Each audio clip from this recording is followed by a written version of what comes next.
well. I'm just getting Fantastic. Fantastic. That's good. there we go. And we've got Giuseppe as well. Giuseppe is Good afternoon, everybody. How are you? We're okay. We're okay. Can you tell me, is my audio better than it has been? Can you hear me clearer than you have before? I cannot actually make a difference. It's almost the same for me, I guess. Yeah. Okay. Exactly. It's always been good, Jim. I never noticed any problem. It's all good. Okay, that's fine. Just someone said it. I sounded better on, plugged into the thing as opposed to having wireless. That's fine. Okay, that's absolutely fine. Right, we're just going to wait for a couple more people to arrive. And I were actually with you, Fayaz. What time of day is it there? It's 3 o'clock, 3 p.m. 3 p.m. Okay, so yeah, and it's an off day here, so I'm attending from my off day. Well, I'm very glad. I like that. I like that commitment. I'm so inspired. I'm so inspired. Yeah, exactly. Excellent. And Giuseppe, for you, it's early morning anyway, so still respect for you getting up in the morning. Yeah. Another warrior from the other side of the world. Exactly. Indeed. Yeah. So that is it. So seven till 3. So that's 5. That's 8 hours difference. And then we've got Mauricia, who's in Pakistan. So she's probably another 2 hours. 2 hours. Another 2 hours on top of that. So yeah, 10 time zones we're going across. Exactly. Here, That's the beauty, yeah. Well, that is the beauty. That is the beauty, because if we tried to organize this, face to face, it would be so difficult to do. So that is the beauty of doing it on this system. But of course, you do lose some, not being face to face. But at least you could do it across 10 time zones if you need to. At the same time, I believe with my I'm having problem with my video, so I'll try to get out and restart. So give me a couple of minutes, okay? Sorry about that. That's absolutely fine. Absolutely Take your fine. Time. But I believe there are advantages of having a discussion while you are sitting in front of each other. You're looking into that. You got that social thing. You are interacting with each other. All of these, what you are saying, the verbal things are non-verbal things actually. So maybe we have been into this online business from quite some time now, but we are missing that part. We are missing that. You can see, you can talk something else, you can go have a cup of coffee, talk about the weather, talk about the kids, or something else. Yeah. I think that also adds on to building a rapport, especially with somebody from the stakeholders like donors or partners. And we are away from that. We are having these mission meetings and implementation support missions with the donors, all virtual, all online. People are sitting in New York. We are having meetings till 8 o'clock in the evening here. So that is not there. And happy to see, actually, we have one of the donors from Germany, KfW, the German Development Bank. So they are going to Amman in early November. At least they got a permission to travel to Amman. And that will be good. I think after COVID, that would be our very first mission with any donor in a physical manner, like we can see them. Otherwise, you only see the screens. Yes. And I met, for example, my colleague a couple of times, but only on a screen. So I don't know how it looks like, how we walk, what we can talk. All we talk is, mute, unmute, and khalas. Not more than that. Yeah. We miss so many of those peripheral things, which actually are really quite important. Yeah, exactly. We do. Yeah. But we've also got to take take the advantages of being able to do this as well. But yeah, if we could do both, it would be quite good. Hi, Samantha. How are you? I'm good, thanks, Jen. How are you? I'm very good. How's the cat? Good. Outside. Outside. Right, it's not going to interfere. The cat won't be interfering today. Excellent. Okay. Right, everyone's coming in now, so that's good. So we've got Brendan coming in from Kosovo. Now, I believe Giuseppe, you can only be here for. Did you say until when? No, I can be here the entire session today. Yesterday I had a Oh, problem. yes, that's right. Yeah, absolutely. Oh no, 2 days ago. Sorry, Wednesday. Yeah. Okay. Hi, Brendan. How are you? Good, thanks. All good. But apologies, I can only do it till 3:30, Jim. Then I have a staff meeting that I need to take. That's fine. We'll Hope make everyone's sure. well. Hi. Hi, Brendan. Okay, we're just waiting for we'll wait for a couple more before we start, because we like to get a quorum of people. And we've got less than half the people here at the moment. But then we'll progress through, and as I said, Brendan will make sure. In fact, you were one of the first ones to come through yesterday anyway, so that should be fine anyway if we just go through the thing. I do have a question for you. When I was playing back the interviews the other day, was it quite jumpy? Okay, that's interesting, because the record, Zoom records it automatically, so I can then put it on the thing. On the recording, it's very jumpy. And I thought, oh, that's weird, because it was pretty clear for me. So okay, so it must be something odd with the recording element to it. Okay. So yeah, if you do go back and watch the recording of lesson 3, yeah, if you look at the videos, they are quite jumpy. But your interview videos are also separate as well on the LMS. So if you want to go and see the videos again, the video itself is on there, if that makes any sense. You've got a video of lesson 3 within which there is the video of the interviews, yeah, which is quite jumpy, but also you do have that video of the interviews separate on the LMS, so you can go and see them as well. Okay, so what time are we looking at now? Okay, we're at 10 past. I wonder where everybody else is. Well, you're the top students at the moment then, so that's pretty good. Yeah. It's probably a first for me then. Right. Okay, well, let's we will start, and hopefully the others will come through, because I know it's a Friday afternoon, and I know actually it's especially for people like Fayaz, it's getting quite late. We'll be getting quite late.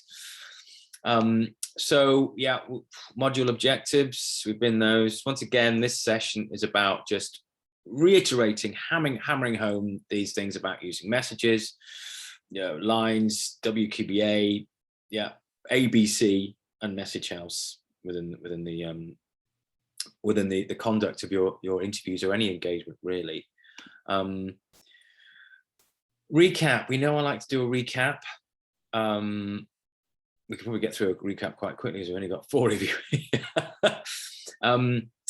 Fayaz, one thing that you learned from the last session?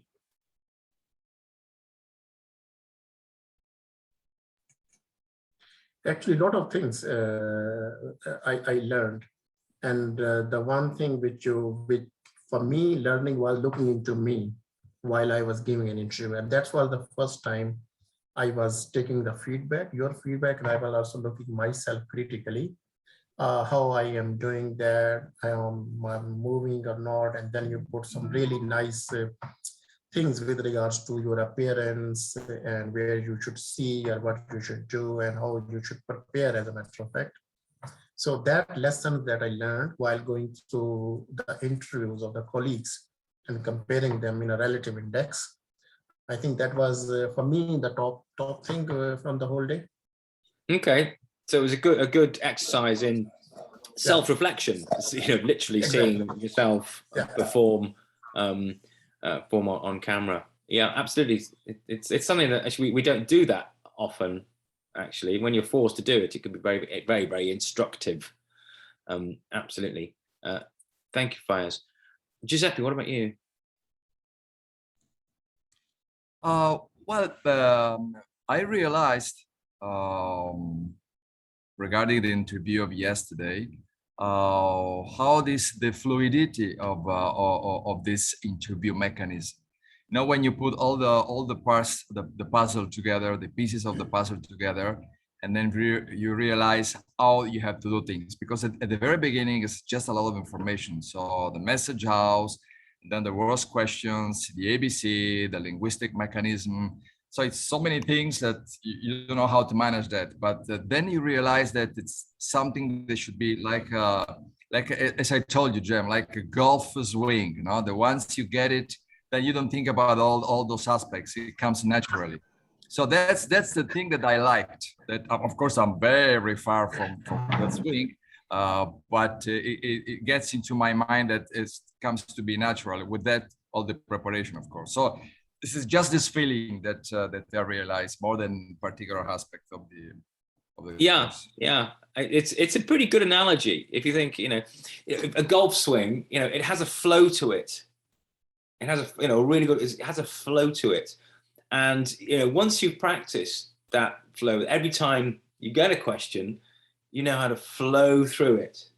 Yeah, that it's not just a chunk here, a chunk there. Oh, I must say that. I must. Oh, yeah. No, there's a flow to it, and you planned and you practiced that flow, and you get a nice sweet swing. Yeah. Yeah. So to any of you who don't play golf, that means a lot. That flow and that swing. Absolutely. Absolutely. Okay, Brendan, what about you? What did you find of use? Well, apologies because I missed this session because I was in the workshop, but I know it was about the interviews. Yeah. It was interesting. I never saw my interview, so I don't know how I performed on camera. But I remember in the process, the most important thing was, I think, around about the preparation and the practice around about, you know, what's been taught around about the question answer, you know, the themes that you want to get out there, the message. And I think it all themed around about the importance to prepare better, prepare in advance, and to run through, you know, what you will be saying, what will be the flow, as you were saying, really, so that you get your message across. Thanks. Yeah, no, thanks, Brendan. Yeah, that preparation time, and the time you take beforehand means that you are not just having to cram in so much every time you're asked a question on camera or, you know, on the radio. You got so much fizzing around. You think, oh my God, if you've done that preparation time before, you can develop that flow. Yeah, and don't stress yourself out, because you've done the prep before. You've practiced some of those horrid questions. You've got the, oh yeah, this question comes, bang, bang, bang, and I know what message I want to talk about. Yeah, it is invaluable. It is absolutely invaluable. Yeah, thank you, Brendan. Samantha, what about you? Yeah, I mean, I think the analogy to the golf swing or any sort of sport that requires, you know, this tennis swing or anything like that is really powerful, because yeah, I found that it already took me so much time just to construct the messages that I wanted and find the supporting information and really think, you know, through that process. And that was really like just a small part of, you know, what I actually needed to do, which was to practice the actual flow and how it, you know, sounds and get that sort of golf swing closer and closer, which I never even, you know, got around to until we were actually doing it for various reasons. But it was more just, you know, just reinforcing that need. But the other thing that I'm still thinking about is this A, B, C, and the A, and the fact that when we looked over our interviews, almost, I think you felt that almost nobody was able to answer the question.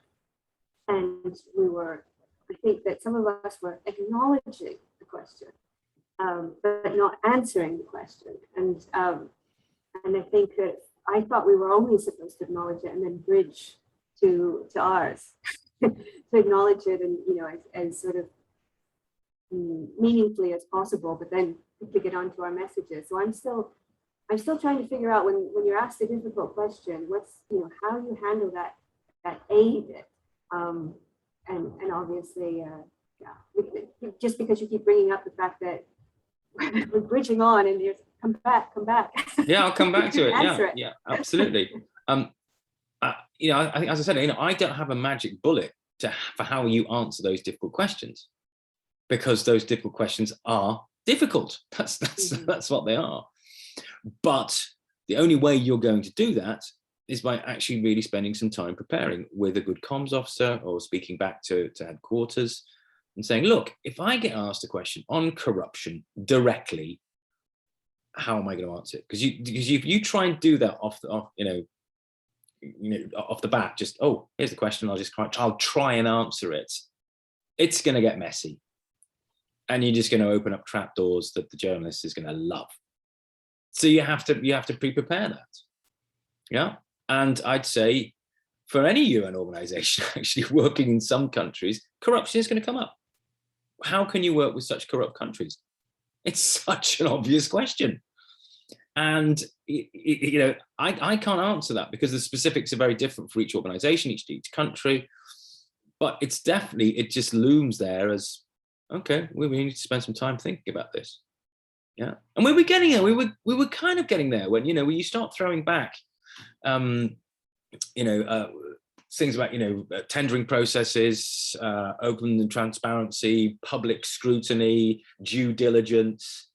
Okay, no, I'm getting something there which I can throw back, which justifies how we can work with governments, which, let's be pragmatic about this, sometimes the standards aren't as high as others.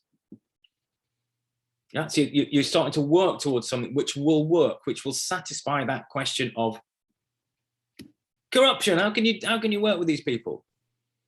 Yeah, I mean, some journalists, they're just going to keep at you, because they want the story on corruption. They're going to keep going at you and at you, and you're just going to have to just answer that question, in different ways. But if you've done the preparation, you can keep coming back to the basis of how you attack that question, and then go to message again. The message. The best way to divert a journalist is have a better message than the answer you've just given them. Yeah. But if the answer is rubbish, or you don't even address the journalist question, they're going to come back and go, no, answer the question. Why do you work with such corrupt governments? How can you do it? Yeah, okay. So I don't have the magic bullet. Yeah, only you with your comms officer, possibly working with headquarters, can come up with that magic bullet for UN Ops. Why do you work with such corrupt governments? Yeah, but you spend some time and get that framework together for batting that question back in a nice little golf swing, boof.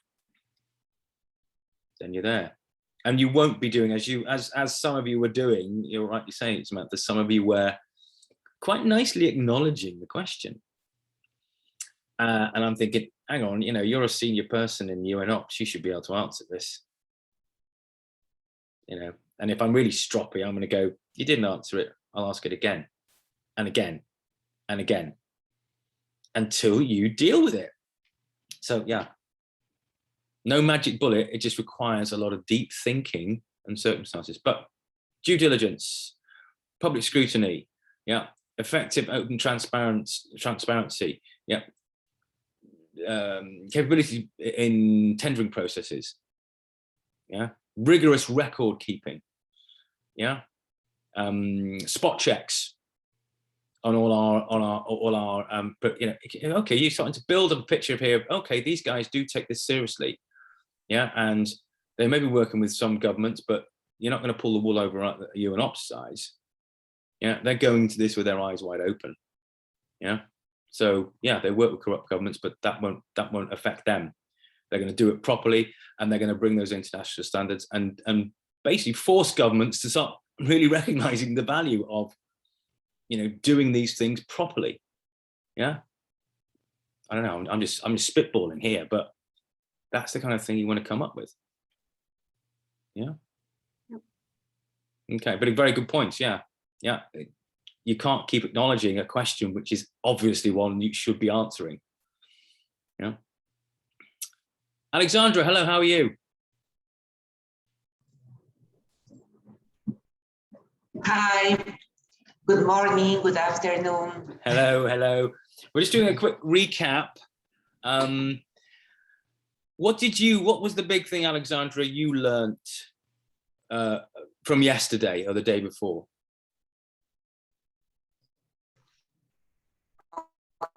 I think that there are many themes and techniques that we can highlight.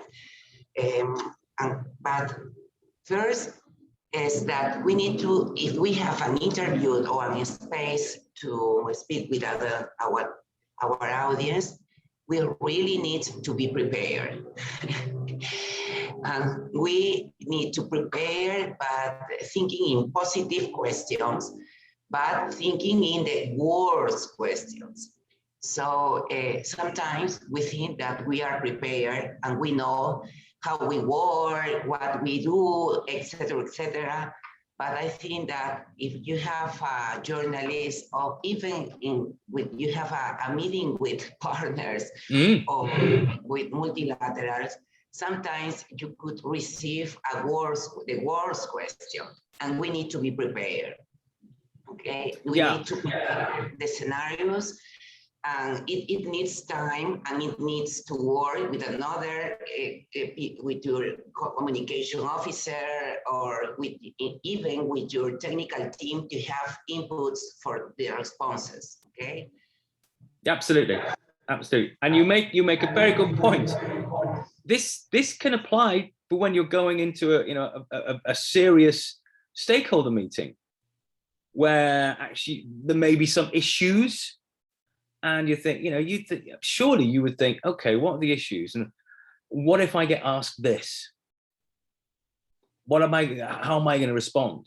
Surely that's what you'd do if you had some serious stakeholder meetings where there were issues, wouldn't you? You're not just going to go into those sort of meetings and go, oh yeah, we'll just see what happens. Hopefully you're not. You're going to examine, okay, I think the stakeholders are going to ask these questions, and they're difficult questions. Therefore, we prepare. So you do it in any of those kind of meetings. It's the same sort of thing, really. It's the same sort of thing. Yeah. So thank you, Alexandra. And another lesson we learned, Alexandra, didn't we, about if you're having a Zoom interview, yeah, make sure your computer's got charge.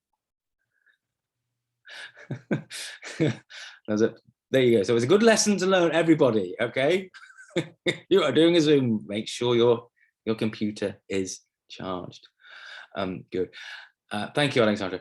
Can one of you do me a favor and pick up the email that I sent with the link? Because I don't want to come out of this now because we're in the middle of the lesson. And can you forward it to everyone, just reminding them that this is going on? If all of you did it, that would really get them going. Yeah, so if you can just pick that one where you pick the link up, just forward it to everybody, saying the lesson is now on. That would be great, and maybe we'll get some more attendees. Because what I wanted to do was the group photo, but we haven't got everyone here. So that's no good.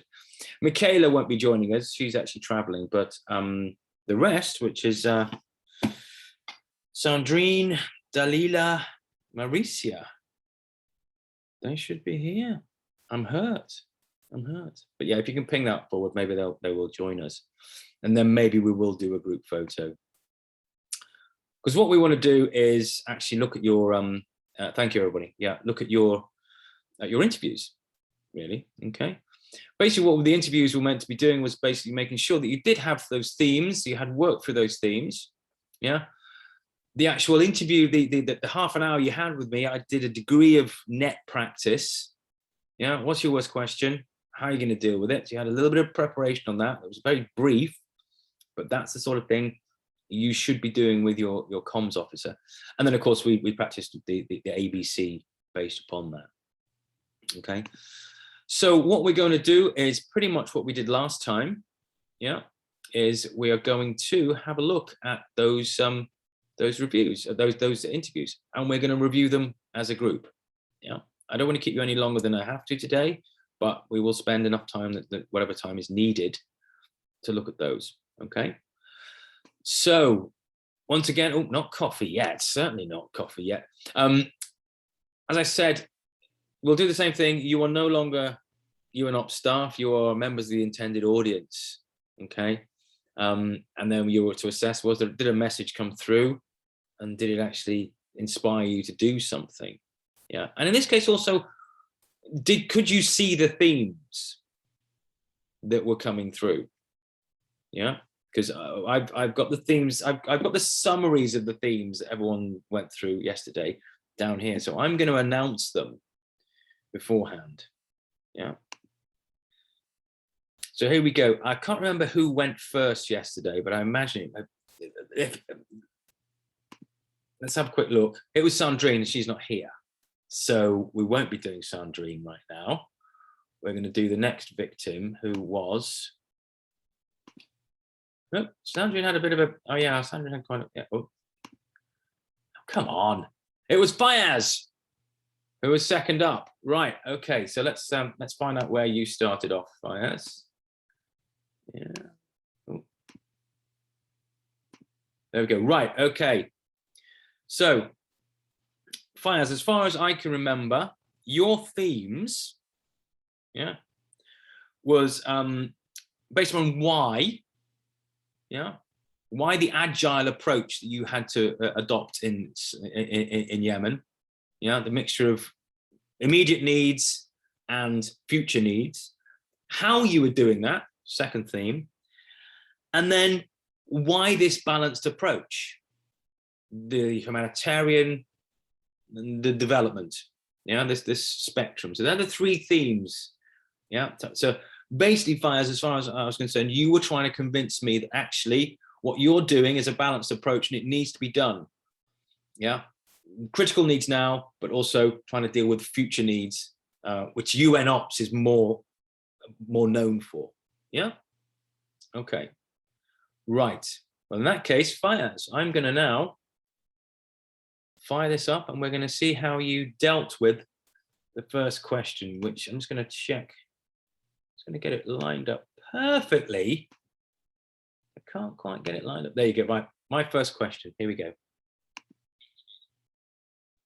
Okay, so that's the end of the last one. Here we go. Oh, can you hear?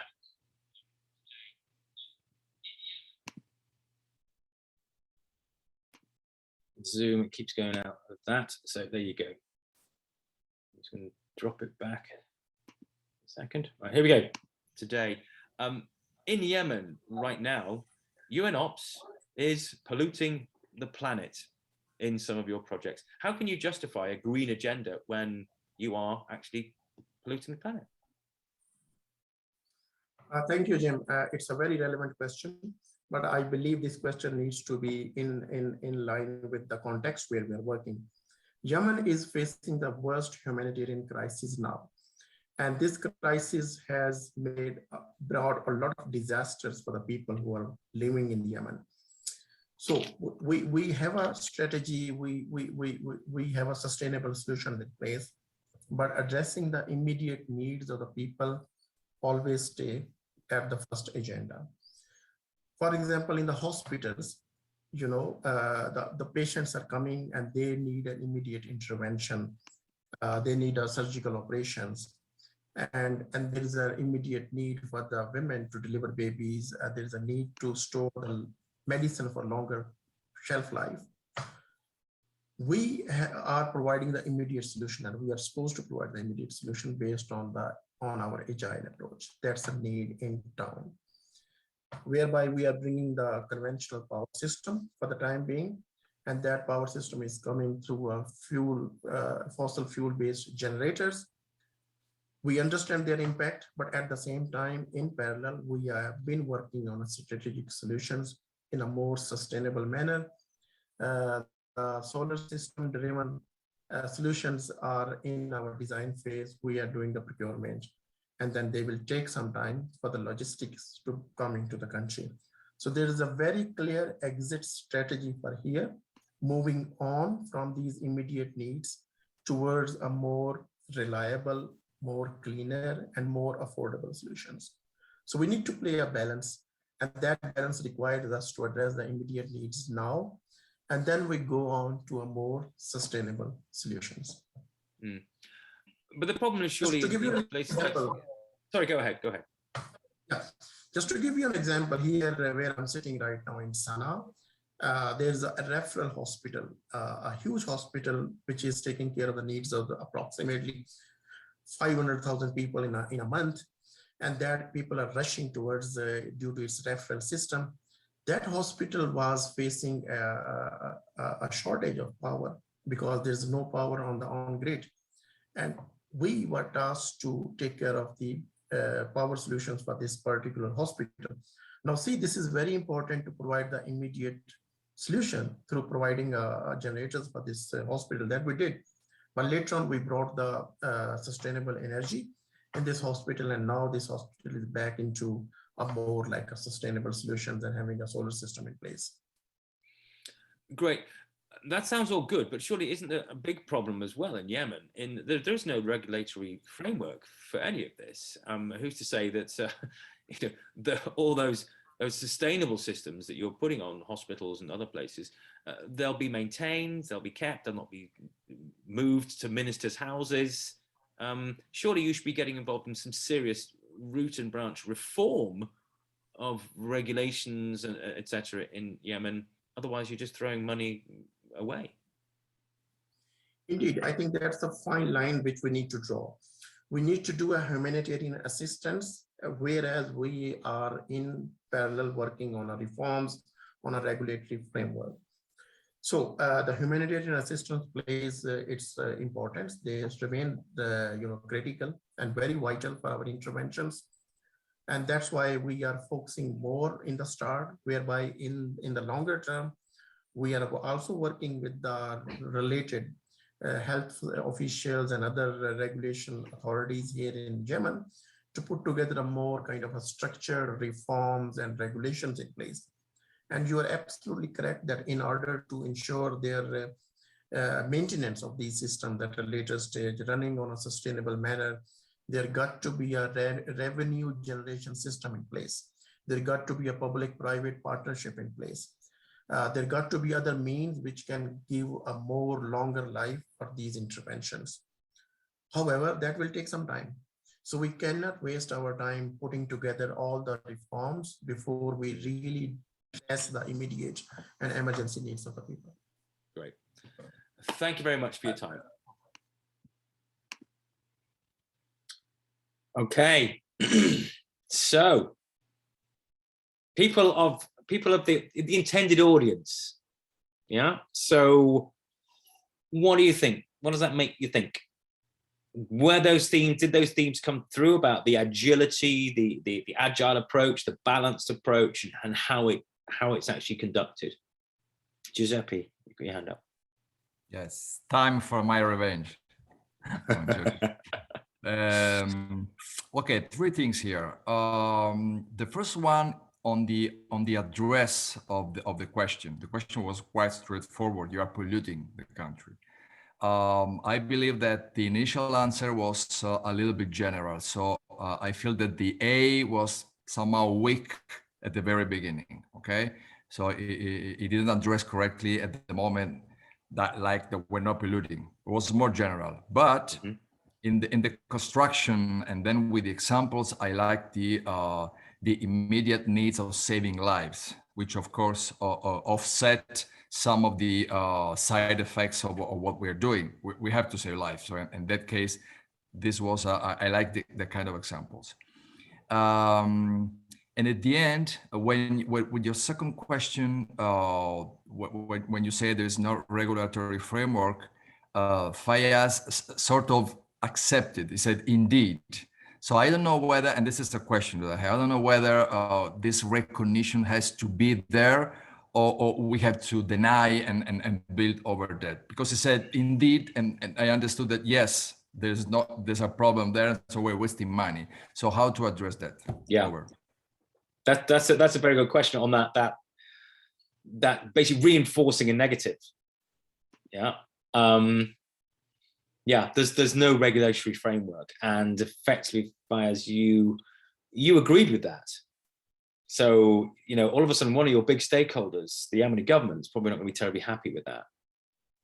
Yeah. So, but how do you get around it? Well, you're a pragmatic organization. You deny it. The next thing the journalist is going to say, really?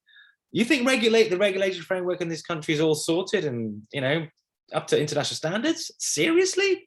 So you can't do that either. But you don't need to either agree to it or disagree.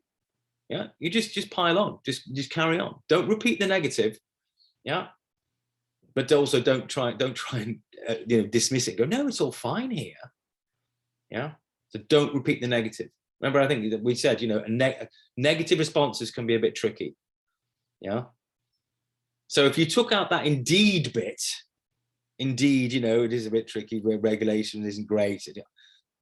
Forget that. Just get on to, okay, regulatory frameworks. Yeah, we are working actually very, very closely. Yeah. So just avoid that negative response. Yeah. As Giuseppe, as you said, yeah, the first response, yes, it was a little bit general to start with coming in, but you did get to it. You did get to it. I mean, the bottom line was really, the reason we've got generators stuck outside these hospitals is we've got people dying if we don't put them there. And they haven't got time for long-term renewable solutions. So that's why we're doing it. Yeah. But also why we're doing it, we are thinking of the future, because as we install these generators, we are also installing solar panels on the roof as well. That parallel approach. And in reform, you could have brought that in the last thing, the last response. In terms of reform, that's another parallel path we're going down. Immediate needs, future needs, but also political needs through reform as well. We operate down these parallel lines all the time. Yeah, so you could have even used the parallel thing, the balanced, agile thing as well. Yeah, so it was a little bit general to start with, and you could have actually used another mechanism there of parallel lines in the second response. Yeah, but you got there. You got there. The example you brought was good, but I almost stole it from you. Yeah, because you gave me an opening. Yeah, remember, the bridging is to you to move to your message without giving me the opportunity to destabilize you. Yeah, you pause, for any length of time, and I will come in. I was generous. I said, oh, please carry on. I may not have. Yeah, but it was a good example which you worked. So I think the first response I think was good, bit general, went on a bit too long. Yeah, I think to get to that really solid example, and the second response you could have been a little bit more holistic about it and think, yeah, this is another parallel line we work down, reform. Yeah, has anybody else got any comments on that before I let Fayaz defend himself? I thought it was a really powerful start, though.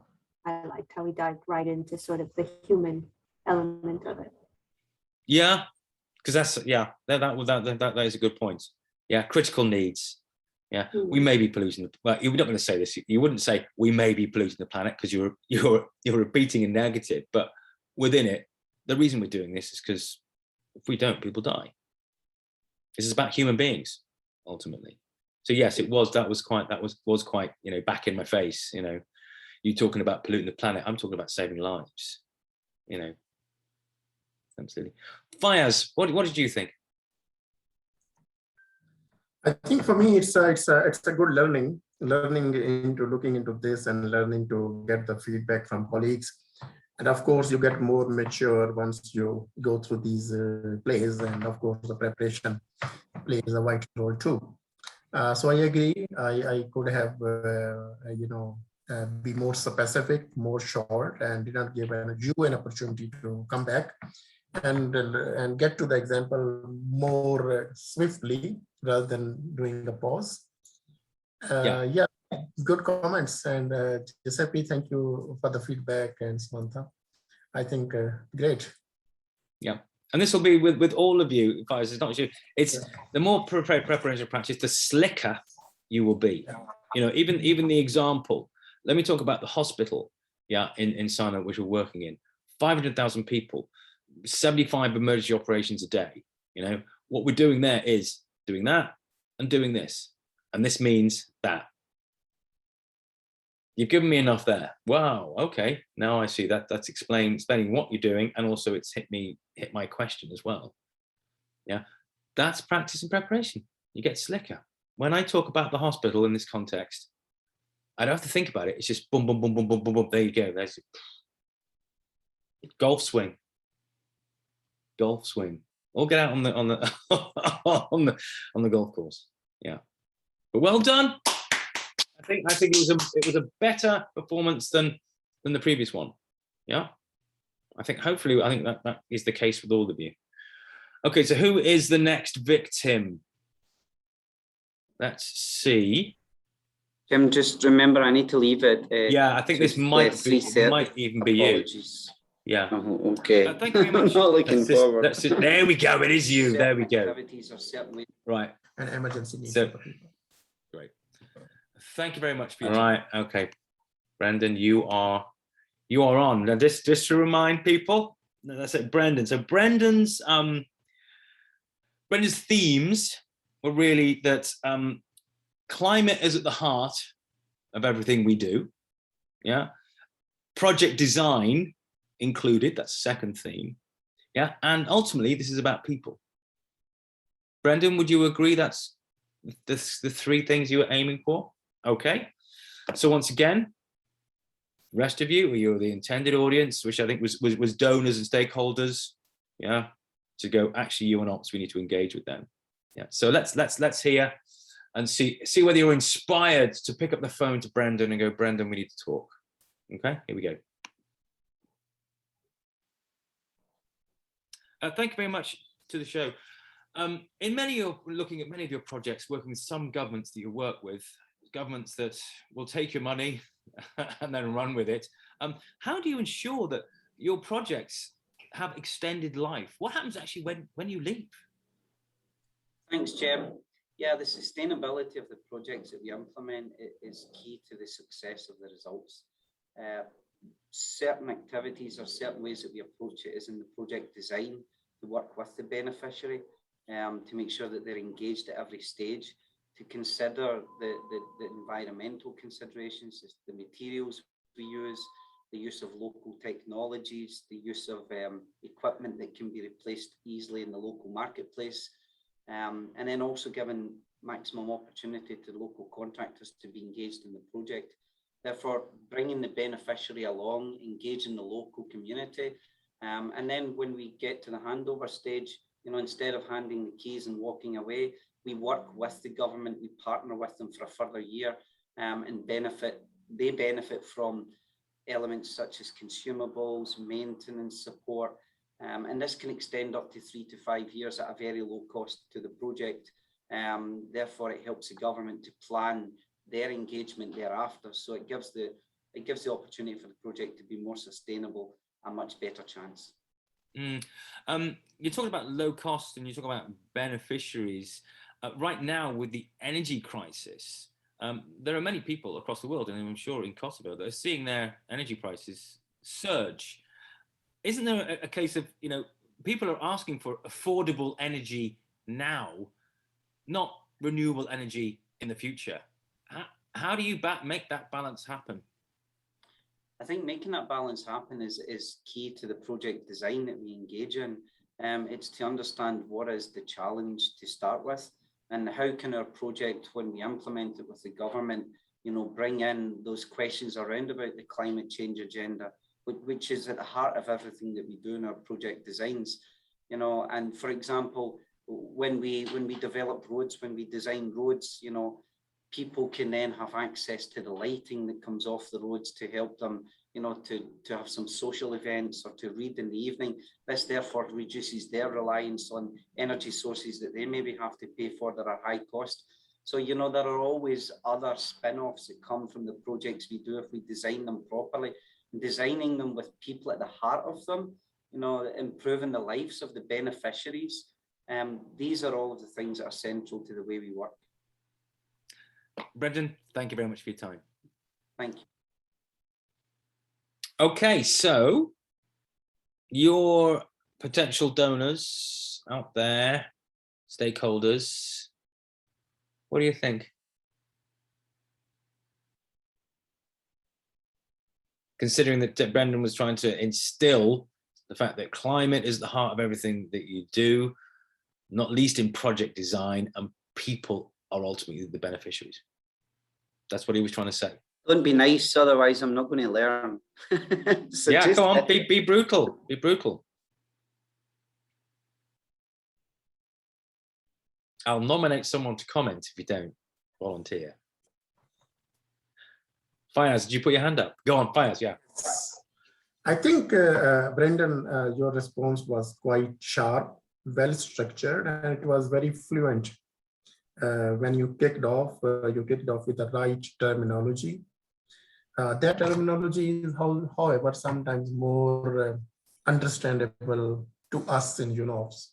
I'm not sure what is the level of your audience when they can understand the consumables, for example, you mentioned about 1 year, you mentioned about 3 and 5 years. So, and also with regards to some other technical words, but overall, I see it was a very structured and very fluent response to both of the questions.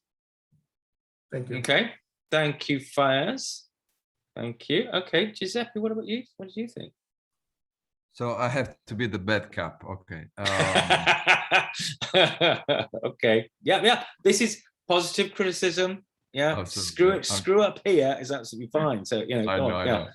I know Brendan, so that's why. I agree with Fayaz. I mean, with the structure of the answer. Even though on the second question, I mean, the second question was very, I mean, what do you do now?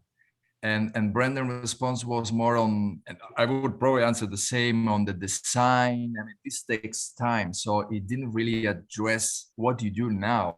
That's more a medium, long-term impact on that. So I felt that part was a little bit not addressed completely in terms of giving perhaps an example, a concrete example on that part. But overall, I like it. I mean, so even your English is much better than ours, so it's much more understandable. It's Scottish, not English. Anyway, let's leave that to one side. Samantha, you had your hand up. No, I think everybody said it. I thought that I thought it was really clear. I thought that the points were clear. I thought that I suspect that many of the people that we're talking to aren't as ingrained in sort of the process of like design and management that we are. And so I think that might have been a bit distracting in terms of the terminology, as was already said. But I really liked the message that people are the center, and the fact that you had examples of, you know, actually things that could be done, and that the people were able to input and have a decision over how they would make these things happen. I do think that can have a short-term solution, but whether that short-term bit came across, I'm not sure. Okay. Yeah. Okay. All valid criticisms. Now it's my turn. Actually, what I would say is put together. Together, it kind of works. The problem is what I think you did is, in the first response, you answered my question. Yeah, you only used the words environmental once in your first response. Yeah, you talked about sustainable, but that's slightly different. You didn't. You know, I asked you. You know, the question. I wasn't actually aiming at. You know, it's what. Why will you leave? Oh, sorry, what happens when you leave? It's nothing to do with environmental. and carbon and climate being at the heart of stuff. That's what you wanted to say, and I don't think you ever really got to it. So it was quite a good answer. You covered all the bases. What do you do when you leave? You know, it's about empowering local communities, ensuring that governments are really involved and engaged in the whole process, so they feel as if they've got a degree of ownership. All good stuff. Could have been better constructed, maybe a little bit slicker, but that's that's learning your golf swing. But you never really got to your messages, I don't think, in the first response. And the second one was a little bit easier, because I was asking about energy, climate, green. Yeah, it's all linked. So it's a little bit easier to get your messages in when I ask you a question which is in the region of what your theme was. And your theme was climate at the heart, yeah, including in project design, but ultimately it's about people. Yeah, so it's heavily climate oriented, your entire message. I'm asking a question which is in that area, but I don't think you really dealt with the question, which was like Fayez's question, really, question to him. The balance between dealing with critical needs now and critical needs in the future. How do you balance it out? Yeah, energy for today or renewable, green, fluffy stuff for the future. That's what I was trying to bring in, that dichotomy. I think you managed to get all your messages in, yeah, because you did, you talked about good stuff. You talked about the people, you talked about project design, you talked about climate. Great, but I don't think you ever really hit my question on the head there. Yeah. So together you did a brilliant first bit. You answered the question pretty well, but didn't message. Second one, you didn't really deal with the question, but your messages are quite good, I thought. You don't know, this could have been a pre-record. You don't know which bit's going to go out. Yeah, so you missed you missed opportunities across the interview. I could have come back and said, no, hang on a minute, energy today. What about energy today? Forget about this UNOPS build the future. We've got enough problems happening right now in Kosovo, people with major issues. Why aren't you dealing with them? I could have come back at you because I didn't feel you really addressed my question. Yeah, I would say the example you were getting to, which was about Afghanistan, wasn't it? That was the one, Afghanistan, the road that was built. Yeah, actually the road's hardly ever used, but the added value to the people who live near that road was brilliant. I think once again, like with Fayez, you think of an example like that, really structure it well, prepare and plan it well. Just go, right, I'm going to talk about this, boom. And so it's a nice little package. It works. It's and you're not thinking, oh, I've got to talk about this example, and you're doing it on the fly. Yeah, because it's a good example. Yeah. So all in all, good, but it was all there, but not complete. Brendan, what did you think? If I put it all together, I got 50%. Yeah. No, I think I was comfortable at the beginning, at the start, and I was trying to focus on answer the question. Yeah. But as you said, I focused too much on that. And then I as colleagues said there, I went into too much technological or UNOPS language, donor language that we use, as opposed to maybe diversifying it a little bit to how the audience should be. So again, I think thinking about that in the future, preparing for that, what kind of language or words you're going to use that mean the same as their language, would be important. I did struggle with the example, actually. I got it completely off key. I thought I knew what I wanted to say, yeah, but it didn't come together the way I wanted. So I kind of just ad hoc'd it in the end to pull it through, but it wasn't the strongest. So yeah, it's a good example. It's a cracking example. It's a great example. The only problem is it doesn't resolve the issue of carbon at the moment. No, but in terms of what you were trying to say, though, I think it did work. People being at the heart of this and having these spin-offs in the project design, which holistic approach and stuff, it worked. Yeah, but yeah, it was obviously it was just on the fly. You were doing it. Yeah. Okay. Thank you, Giuseppe. You've got your hand up again. Yes, on that, I realized that, and it happened to me, that we try to focus on answering the question. So we kind of lose control.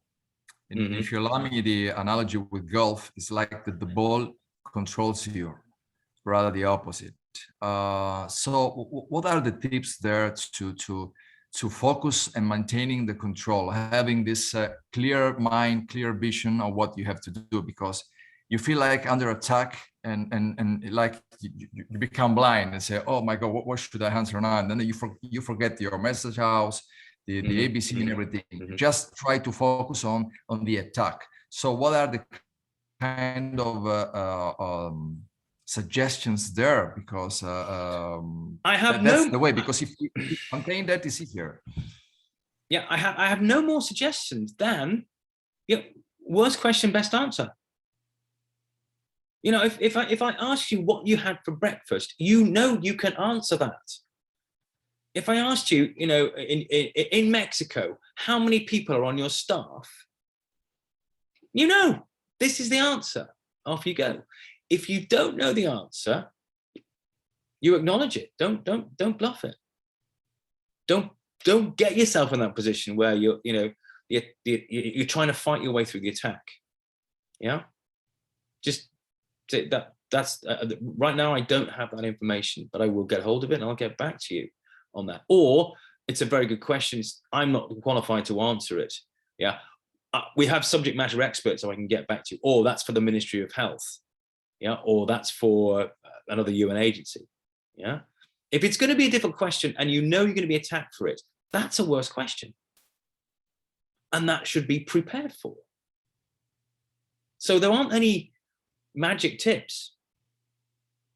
I'd love to be able to go, right, what you do is that there is not a magic bullet for this. Yeah, and it's go through the ABC. But never ever, if you get hit with a question and it's really tricky and you've not prepared for it and you've only got partial information, then really you should be thinking, should I just not try and address this? I should acknowledge that I don't have the information. Because I don't have the information, but I'll get it to you, is better than you spending 5 minutes really screwing it up. Yeah, because that's just giving the journalist a lot more fuel. And all of a sudden, then your comms officer says, I've got loads of people on the phone who want to talk to you now because you dropped a bloody bombshell. Yeah. So I'm afraid there are no magic tricks through that, except, what I've just said. Brandon, you got your hand up. I was just going to say that Giuseppe needs a good caddy. Yes. Another, or maybe comms officer. Yeah. Brandon, I do have an excellent caddy and wonderful clubs. It's not a problem. I need to practice more. I'm going to use this golf analogy in future training, actually. Yeah. You need a good comms officer will get you through. A good comms officer, they'll get your golf bags and take them with you. Yeah, absolutely. Yeah. But well done, Brandon. I mean, together, it's there. It's just, you've got to now bring it together all in one every time you respond. Yeah, absolutely. Right. Okay. Hello, Sandrine. You're here as well. Excellent. Super duper. We've almost got enough people for a group photo. Except Dalila's not here, is she? Dalila's not here yet. Oh. Right, anyway, we'll press ahead. Okay, so next victim was. Did we miss anybody? I'll tell you what, we'll go back to the start now. We've got Sandrine here. Yeah. So, Sandrine, we're now reviewing all of these interviews, and you're coming on now. I will paraphrase what your themes were. Your themes were about expressing UNOPS's experience in the field, that you come with a holistic approach to problems, that nothing's just approached from a single perspective. It's not siloed. Yeah. And also you work collectively and collaboratively. Yeah, you work very well with partners to engineer that solution that's required. Okay, so that's what you're trying to get across to the audience. Let's see whether Sandrine actually manages that. Here we go. Oops. Thank you for joining us. In dealing with climate change, how do you actually deal with the unwillingness and disinterest of many governments in taking this issue seriously? Yeah, thanks for this, for highlighting this point. This is critical. You know, one key part of our work is really building this awareness. And, you know, the government, they know very well the reality of their country. And so their points, their agenda, their priority are critical, but they are also linked to really, they are also often, you know, oftenly the result of major issues. And these priority are most of the time the result of these climate change issues that we are dealing. So we are really raising awareness. We are demonstrating the connection that their priority, their agenda have with these international and major issues that climate change represents. And so that's why on this very climate change issue, UNOPS has first a critical experience. This is already, you know, in place in many countries. And we have really people with the right competencies able to conduct key projects in supporting the governments, the local community to get access to renewable energy, for example. One case in Yemen with all the solar panels, and this is built with all the different partners I mentioned. And this is creating also, it's about conjugating really new green energy and livelihood, because these two needs to be one. And that's why this raised my other point. It's that working in climate change is not just adopting environmental approach. We are coming with this social, no one behind added value, looking and focusing on the most vulnerable, but we need to link this green approach to really economic impact, and really with key livelihoods that can matter, that can change the life of the poorest. And this is critical. So for that, we need to adopt an holistic approach. And the last point is also about, you know, UNOPS cannot do work alone. There is no sense for that. We need to work in partnership, because we do believe by being all together is national, local governments, it's local community, civil society organization, it's the private sector. It's by agreeing, by defining these priorities, by really conjugating the, you know, all the main forces of these different factors, that we can make some change that sustain and really change the life of the people. For example, you said, can I just, okay, I'm just going to stop it there. Right. Is the message getting across? Those messages of experience, critical experience, holistic, collective. Yeah, I mean, you know, Sandrine went through them, bang, bang, bang, absolutely. Took about 2.5 minutes. Took about 2.5 minutes. Now, in a print interview, not a problem. In a broadcast interview, unless I'm extremely laid back and I'm making a documentary and stuff like that, I'm probably not going to give you that time. Yeah. So the reason I let you run, because I knew it was going to be a good example of you getting your 3 themes across, because you knew exactly what they were. So that's fine. But there is absolutely no way, if it was alive, I'd have interrupted you 2 minutes ago and said, yeah, that's really interesting, but, and in fact, I do interrupt you. Yeah. So it's good in terms of its structure, what you did. Yeah. You did address the question. to a degree. You answered it. But then you went on, and that's all great. So it was a great example, but wow, it just takes too long. Bearing in mind, and you know I've got respect for everyone here who's doing this in their second or third languages. Yeah, I'm sure in French you just snapped it along a lot quicker. But just be aware, I wouldn't have given you that luxury if this was for real. And now I do interrupt you. I interrupt you. I mean, you say you're working for the people. You said the vulnerable are the key parts of this. But in many parts of the world, with energy prices soaring right now, there are many people in the less developed countries who really all they want is affordable energy today, not renewable energy tomorrow.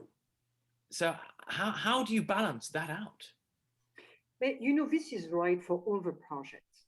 We need to consider the time, and the time of a project and the time of the implementation is not always the political time, and is not also the time where people want to see their life changing. So we need to consider that from the very beginning of a project.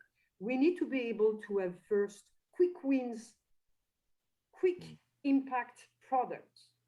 And we need to have a project with more this mid-term results. And then we need also to have this more sustainability focus to really impact the most sustainable work. And here it's about more policy, for example, really to make sure that all this work can sustain. But we need to consider, and we need to answer to the needs of the people now. For example, when we are working in the slums, and so if we want to impact the change in terms of burning, the heathen. If you could be very brief, we're about to run out of time. Okay, so we need to make this change possible, accessible now. So we might adopt different strategy. What can be done now for the people?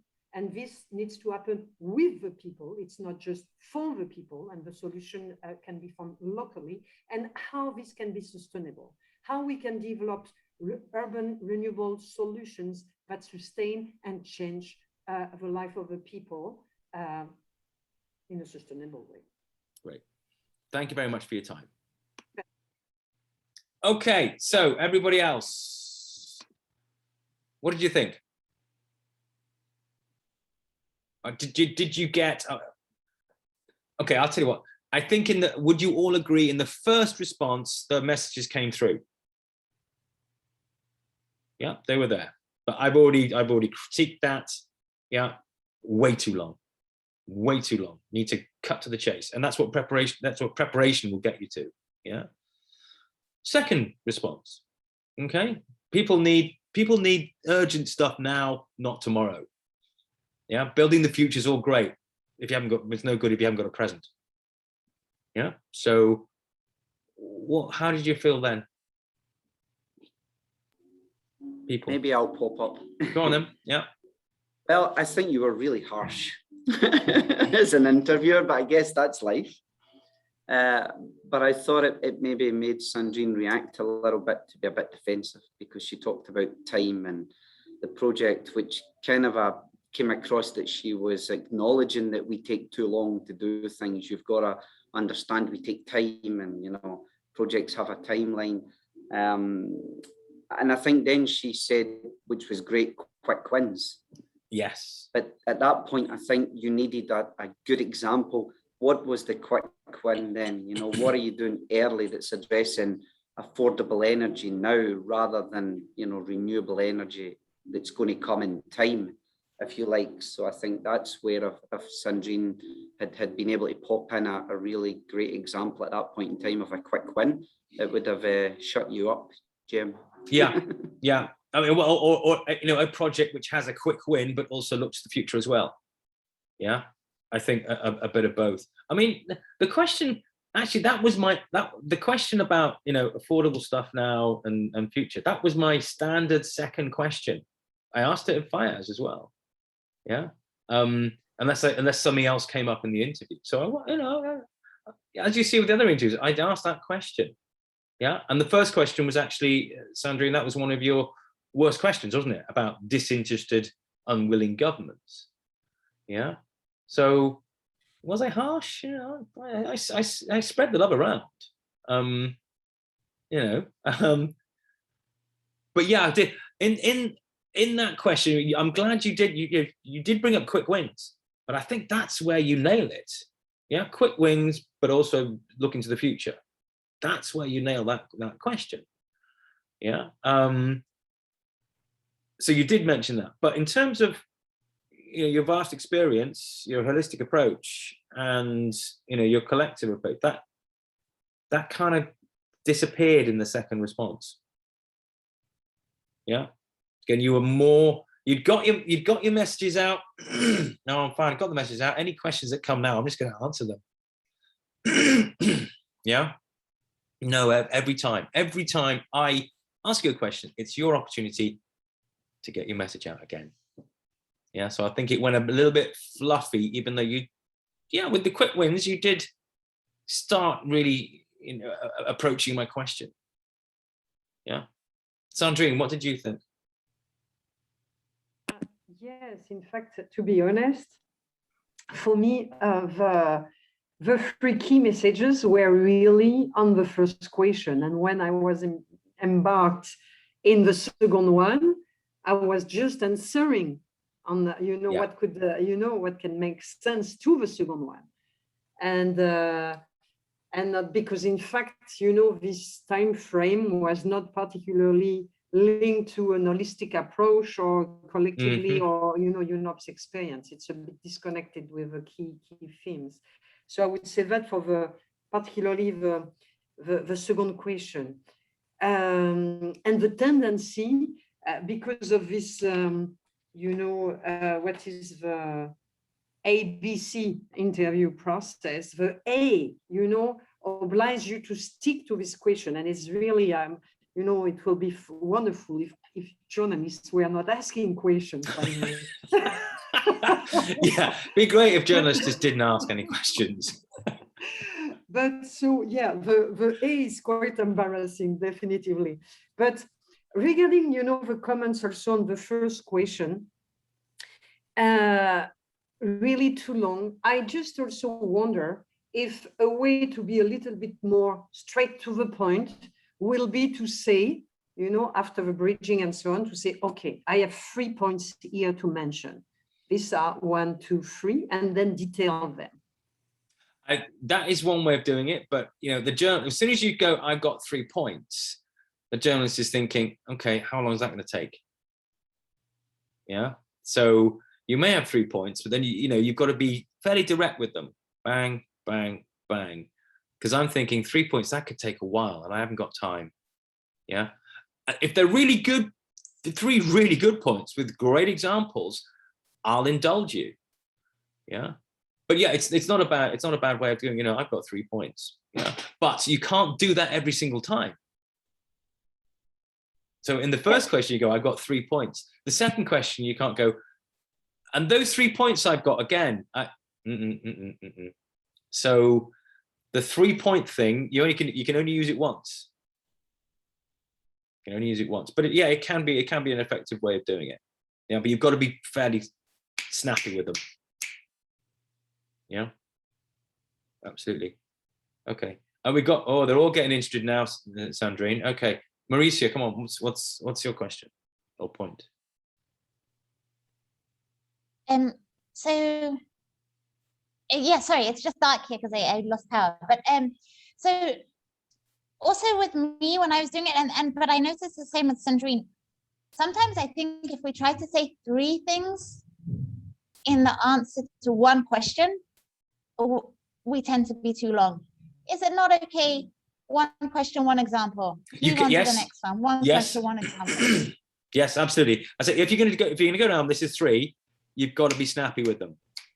Yeah, you've got to be snappy with them. But no, you could choose. Yeah, you could choose. Actually, any one of my themes is going to be powerful enough for my audience. Yeah. So you could go. Actually, I'm going to focus on the holistic approach in this response. Yeah, that holistic approach that shows our experience and shows that we collectively work with people as well. But you're not actually sort of making the point of 1, 2, 3. You're just going, I'm going to focus on this example, yeah, which primarily raises this theme, yeah, but it's also wrapped in the other two as well, yeah. Because yes, you haven't got the time. It's all about focus. Remember, we said right at the start when I said I've given you 15 seconds to tell me who you are, what you're doing here, and what you know, all that sort of stuff. Yeah. So if you do 1, 2, 3, it's got to be bang, bang, bang. Yeah. Or as you say, Mauricio, you can go, actually, I'm just going to stick with one part of my theme. I mean, the beauty of Message House in media interview terms, as I've said, you can just select. You've got all the information stories example. Select what you need, which is closely, you know, which is the best bridge from your answer. You can, you know, select that when you know all the questions. No, you've got to be. No, you come on. You're intelligent people. You've got to think on your feet. You've done the preparation. The problem is when you've got to try and recall, you know, a figure or a story or an example. Yeah, that's really tricky. But you won't have to do that because you've gone through it. You've built your message house. You've got the information. You've practiced it. Yeah, and you select. Yeah, as I said, it's different in public speaking in presentation where you would actually go theme 1, theme 2, theme 3. Yeah. So you make a good point. You know, you can do 1, 2, 3, but it's got to be snappy. And if not, just pick the big part of a theme that will help you get your message across. And if it can match into the question and your answer, even better. And then that's the point at which you're talking about what you want to talk about, and no one's noticed that you've moved from the question. Because it's seamless, because you've got, this example, I can put it in terms of the question. It's easy. No, it isn't. It takes practice and preparation. Yeah. Giuseppe, you've got your hand up again. Yeah, it is a good advice to have more examples so that you decide whether you go for an holistic approach or rather you save those other examples for follow-up questions. I think that's why I like this message house as well, for having those examples. One I mean, small detail on Sandrine, on the body language. Even though as an Italian, I can only appreciate it, but she was moving around with the hands.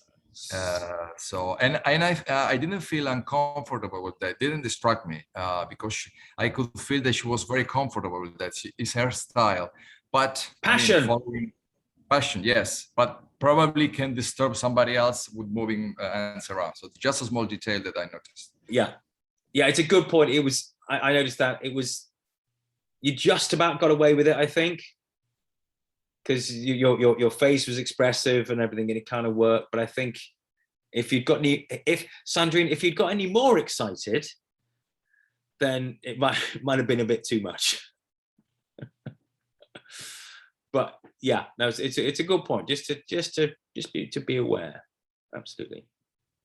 But well done, Sandrine. It's again, you know, a good example at the start, just way too long.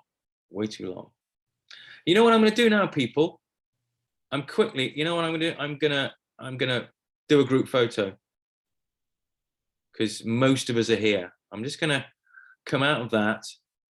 Yeah, stop sharing and go to that and take a photograph of you all. So hang on, group photo. Right, there you all are. Right, Alexandra, come on, don't be shy. She is. And we could even have Tarana if she wants to join us. Tarana, are you there? Right, that we're capturing Marisha in her blackout. Right, let's all wave the camera. Yeah, wave the camera. There you go. Gotcha. Okay, looking good. That's the group photo done. Right, let's go back to the good stuff.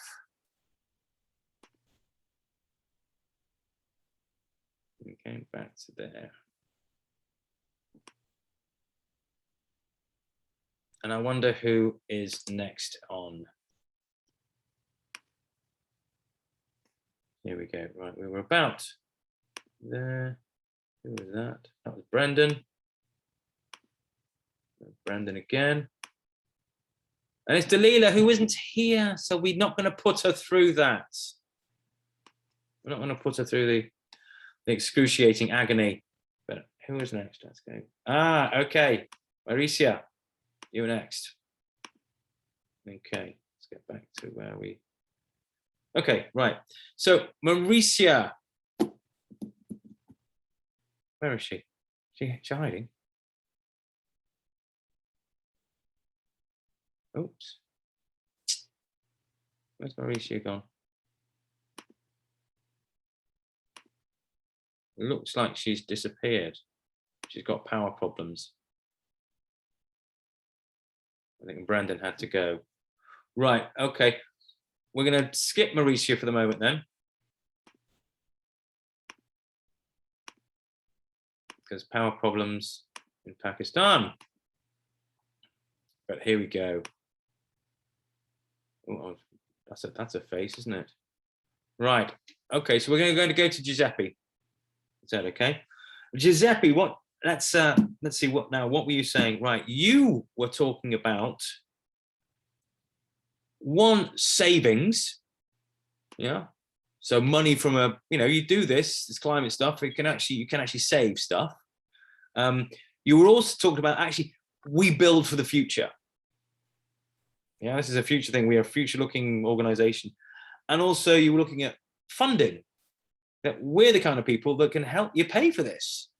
Yeah, can they get funding and investing to help governments actually tackle climate change? Would that be right, Giuseppe, roughly? Yes, even though you put it better than me, building the future, but that's right. Yeah, building the future. Yeah, it's a great line, Right, okay. So let's see how this went. So everybody else, you are potential donors, stakeholders, government officials, the educated elite or whatever. Here we go.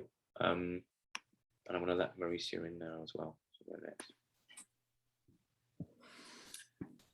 Thank you for joining us. In dealing with climate, because hang on, and schools, but with energy prices, with that, the immediate needs of many. No, sorry, I'm just solar panels. We're going to come back to this. Don't worry, because they can't afford any of these solutions or access to the green agenda. Be more expensive, relevant aspect. Right, here we go. These solutions or access to them, they're the ones that ultimately will suffer. Isn't that the case? Hi, Jem. Thanks for the interview and thanks for raising this very relevant aspect.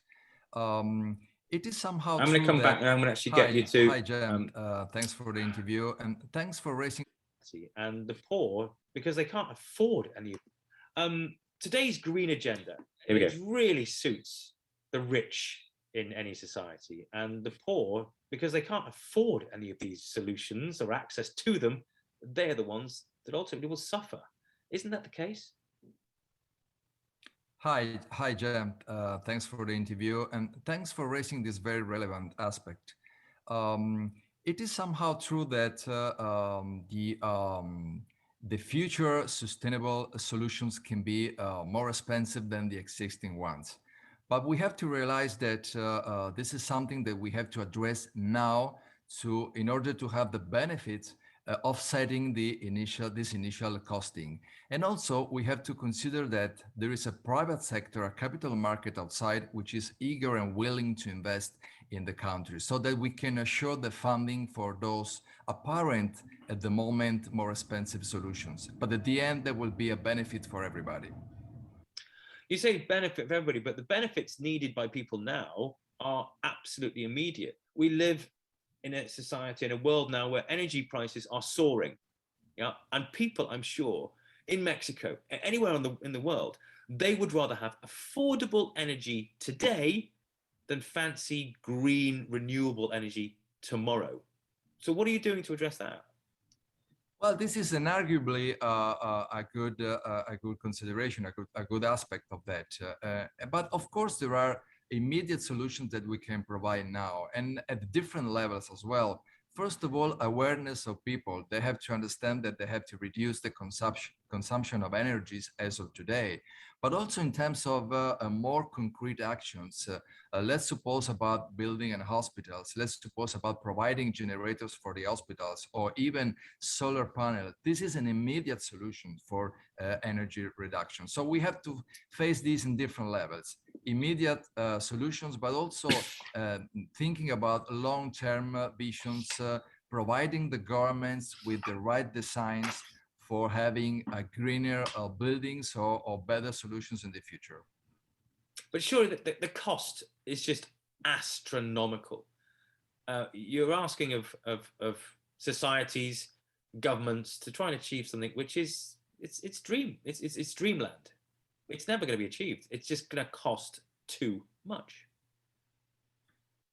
Well, we realize that this is a very costly investment. But first of all, the capitals are not a problem, because a lot of private sector, a lot of financiers are very willing to invest. They have in their agenda, greening the agenda for infrastructure, renewable energies. And as UNOPS, we can support that with the solicitation documents, with the PPP, which is a private-public partnerships initiative. So we can secure funds for the governments, and so to find the solutions for that. So you're basically relying on the market to sort this out. Well, this is an overall responsibility, not just for the market, but for the governments as well, because we know that governments have assured also funding, let's say, for subsidies for poor families, so that they can support those families in finding an immediate solutions now. Let's take an example. If we have to install we've run out of time there, but thank you very much for joining us today. Thank you. Okay, so donors, government officials, what's your feeling? What was the big message you got out of that? Anybody?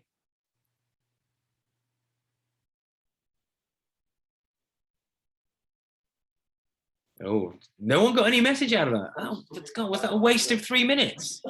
I'll go quickly because I need to go in 2 minutes anyway. I think the main message I got was that, you know, how UNOPS are engaging with the partners, with the governments, the opportunities.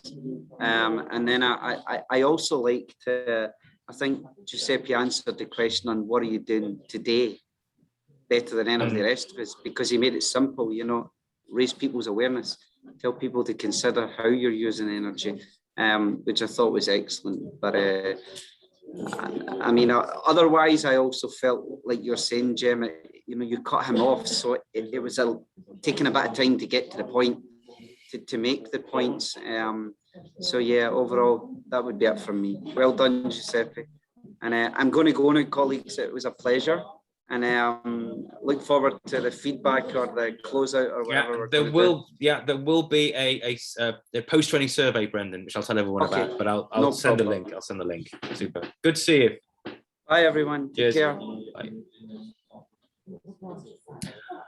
Okay. What about anybody else on Giuseppe's 3 minutes, 4 minutes of fame? Yeah, Mauricia.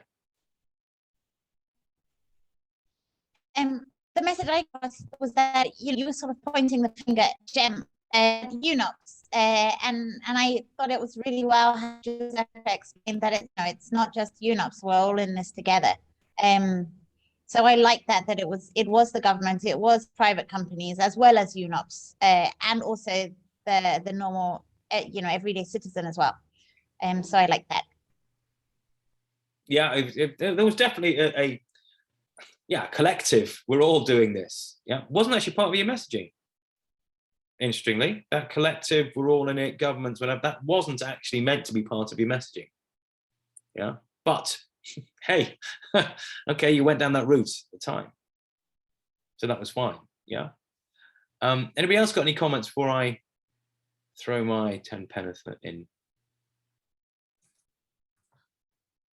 Yeah. Oh, everyone's coming in now. Okay, Alexandra first, then Fayez. Okay, I think that Giuseppe tried to respond, but he was a bit the response was a bit general. General, yeah. And I think that, yes, the first question was strong, and the surprise factor is difficult, but and he tried to address the question, but I think that when he responds, for example, the word has benefits, or he didn't explain the benefits. I think that maybe with some examples, he could give more about the added value of UNOPS. But he was a bit general. So examples, I think, support the answers. Yeah, no, very good point. I'm gonna come back to that. Yeah, absolutely.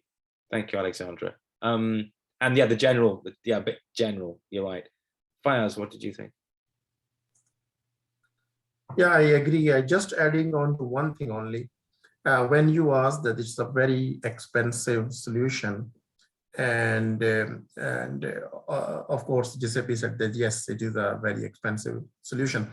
So shouldn't we also be considering about the benefits, like a cost benefit ratio, and rather say, well, I mean, in relative terms, maybe you have to see the benefits as well coming with this intervention.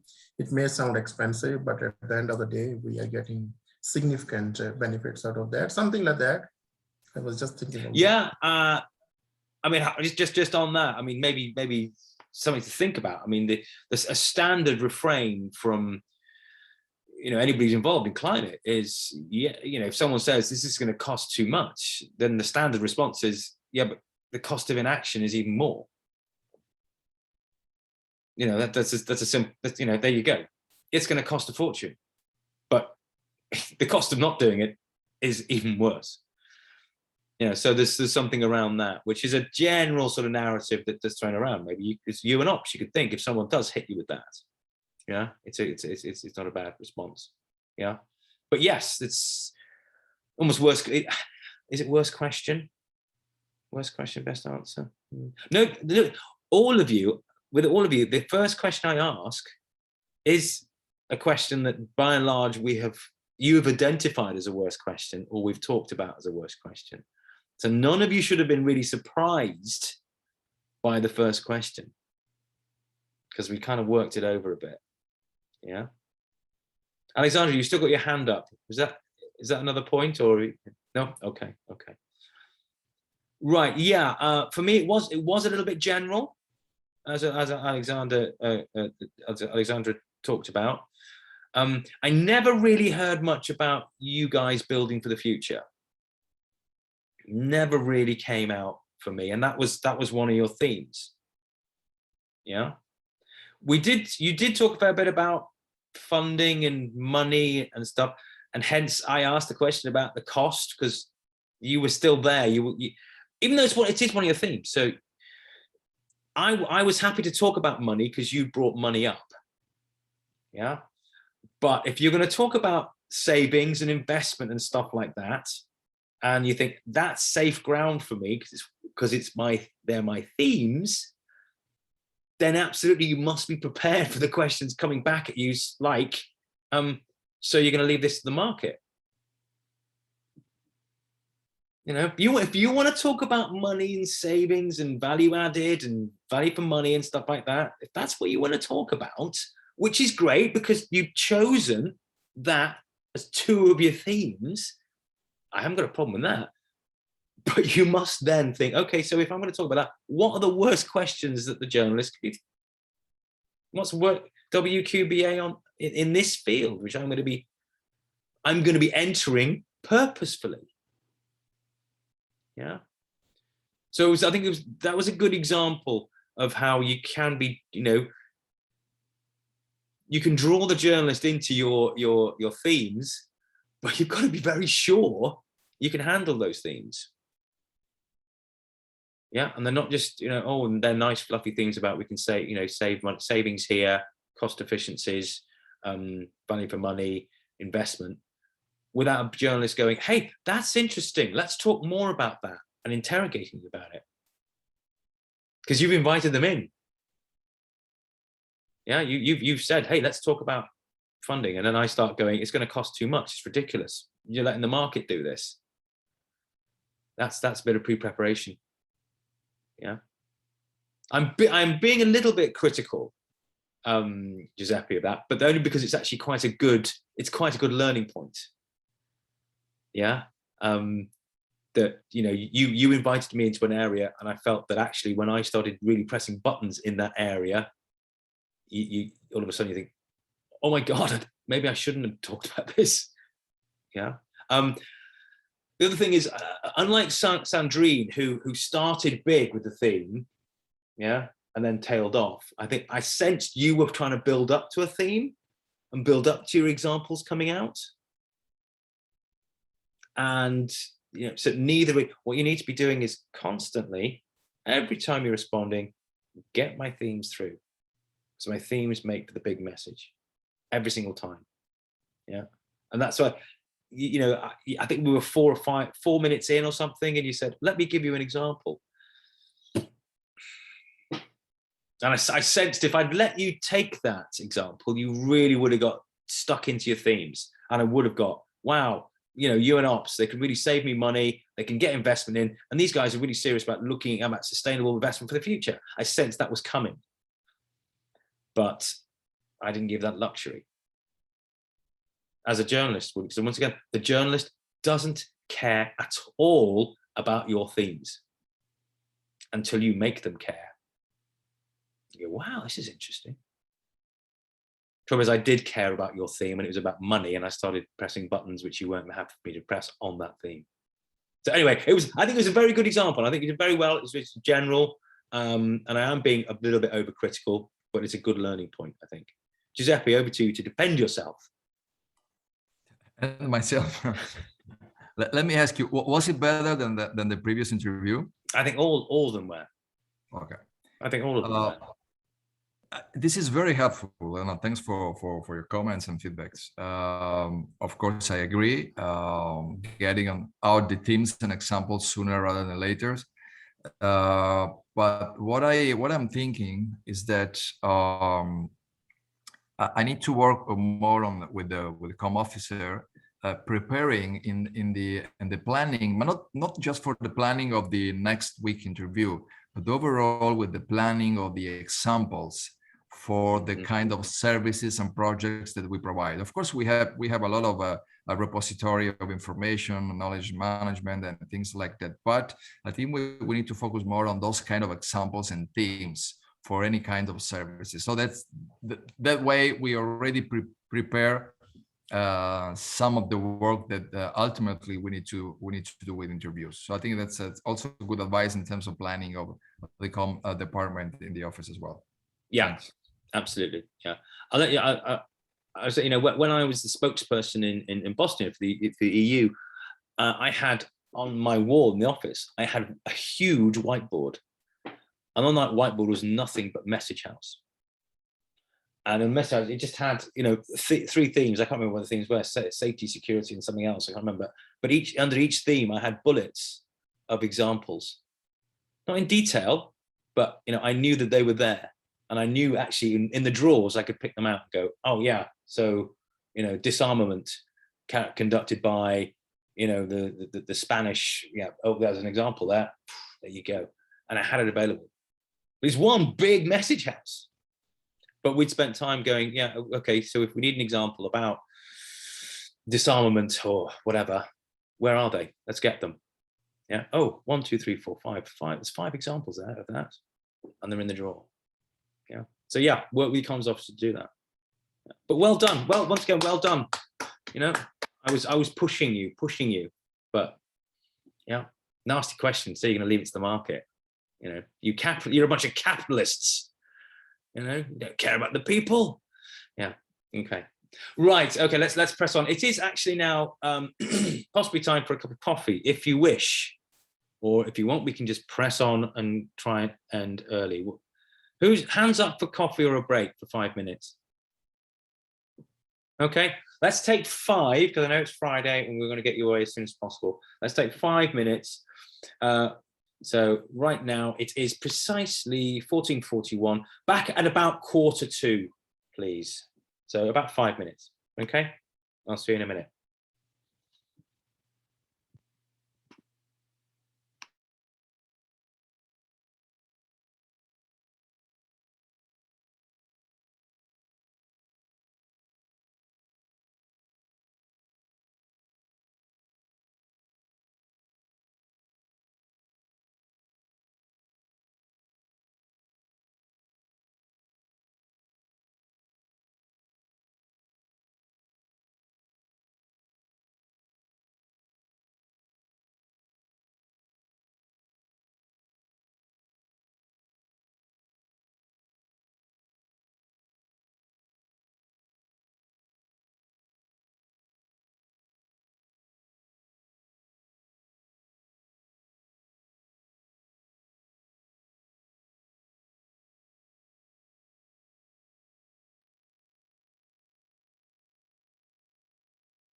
Okay, are we all back?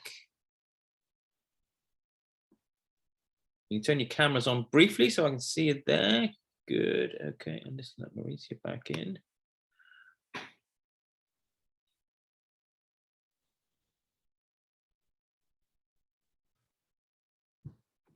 Okay.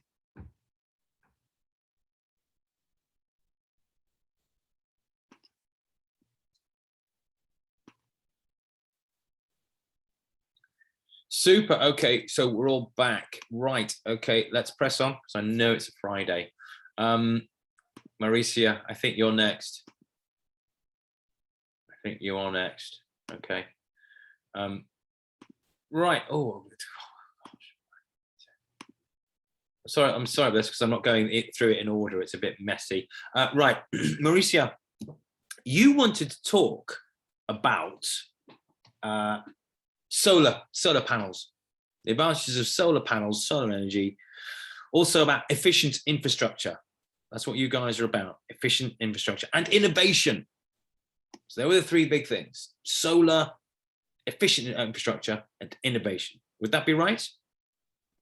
Yes. Okay, so let's see whether this comes across. So everybody else, here we go. This is Mauricio. Tomorrow. How are you dealing with that? The immediate needs. I think this might be the last of many. And so Oh. this is All they want now is affording people in the community and schools. conducive. This is quite a long interview, actually. The Hang on, let's get back. particularly for women. Will not choose between. Okay, here we go. Let's give it a go. Hello, thanks for joining us. UNOPS is mostly known for infrastructure, not clean energy. Surely other UN agencies should be dealing with that, and not you. Thanks, Jen. Well, actually, climate action is at the heart of everything that UNOPS does. It is true also that we're global leaders in infrastructure, but it's not any old infrastructure. It's sustainable, resilient, and inclusive infrastructure. And let me give an example of what I mean by that. Currently in Pakistan, we have a project where we're building accommodation specifically for women in police training colleges so that more women can join the police force and improve the gender numbers in the Pakistan police forces throughout the country. Now, the way that we've designed these buildings is really quite innovative and interesting. We have thick cavities in the walls, which prevents the heat from leaving the building in the winter months and prevents the heat from the sun entering in the summer months. We've strategically positioned windows, we've recessed them slightly so that the glare of the sun never hits them directly. We have open air walkways in the upper parts of the building, which encourages a natural air circulation throughout the building, keeping again the building cool. And we've also used special paint on the outside of the building, which then refracts the heat from the sun. And we have light flooring and light walls inside the building, which reduces the need to switch the lights on during the day. All of these things together make the building incredibly energy efficient, thereby reducing the electricity bill for the police training colleges. But also it's good news for the planet because the energy that is needed to keep these buildings cool and warm throughout the different seasons, they're really quite minimal. What about, okay, what about, I'm going to stop there. So how does everybody else, how do you feel, considering now that Mauricio was really getting across, you know, solar energy, efficient infrastructure, and innovation? And bearing in mind the question was about, what do you guys? You guys don't do clean energy or climate stuff. You do infrastructure.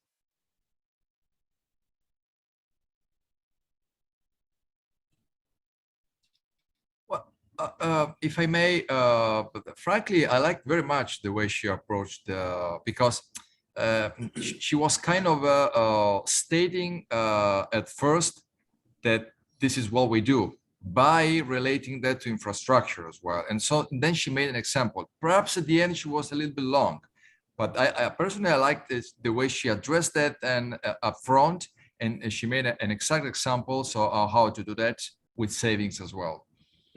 Yeah, I think so. You know, you're right. Well, I can't put it any better. She used an example. Yes, okay, a little bit long. Could have maybe, I think you used five things from that example, just use 3. But infrastructure, this is what you do. An example, climate, directly attached to climate. So that's why, yeah, when you ask the question, we do this. Yeah, of course we do. And here's the example. And that does cover efficient infrastructure. Doesn't cover solar or innovation at the moment, really. But actually, it's a pretty solid theme, isn't it? If you want to get it across how important and how cool you guys are. Yeah, So, you know. and it was pretty convincing as well. So, looking good at the moment. You know, I mean, yeah, okay, let's see. You haven't really broached the other thing. You know, at the moment, I've not heard much about solar panels and solar energy, which is something you're quite keen on. So let's see how it goes now. Wider infrastructure, though. You talked about energy efficiency there, but actual structural energy provision. Do you get involved in that? Yes, I lost you a little bit there at the end, but it was about energy provision, correct? Correct, yes. So we're working in the most remote parts of the country here in Pakistan, the areas which are not connected to the electricity grid, specifically on areas that are bordering with Afghanistan. We're providing solar systems in these villages. Many of them are on the very top of mountainsides, and sometimes it takes camels to take the solar systems up there, up to the villages, so that we can install them on school buildings.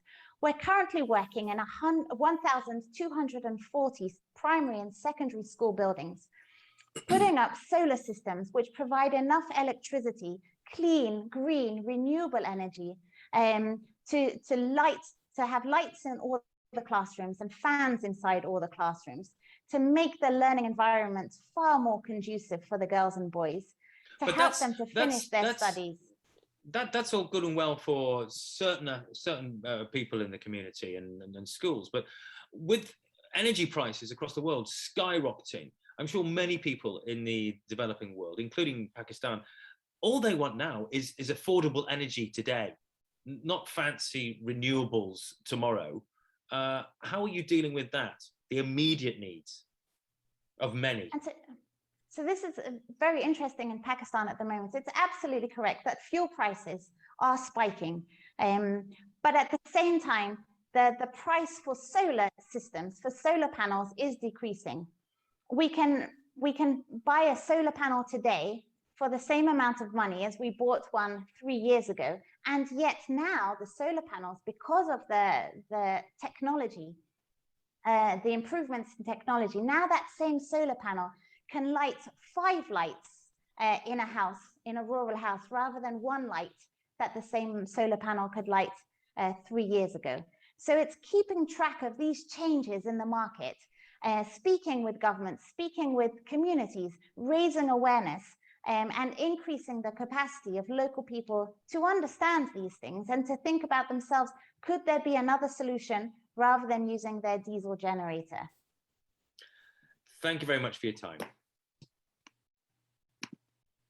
Okay, people. I really like the last answer, because this one was really punchy, because there was, but this for me gives a lot of lesson about this exercise, because in a way, in fact, when you present the example and you build upon the example, and then after Marisha extract the key words based on her demonstration, I found that really powerful. But but the key lesson on top of that is really that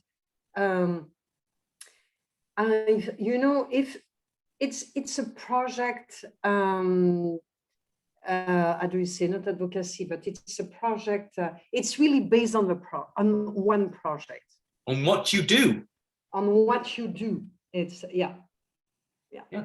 Absolutely. Very powerful. Yeah, absolutely. Examples. Tell me a story and I'll listen. An example is a story, the story of the school, the women's police combination, the story of the camel going up the hill to put the solar panels on. I would listen. It's hardwired into human beings, even hardened journalists. Now listen. Yeah. What about anybody else? Any comments?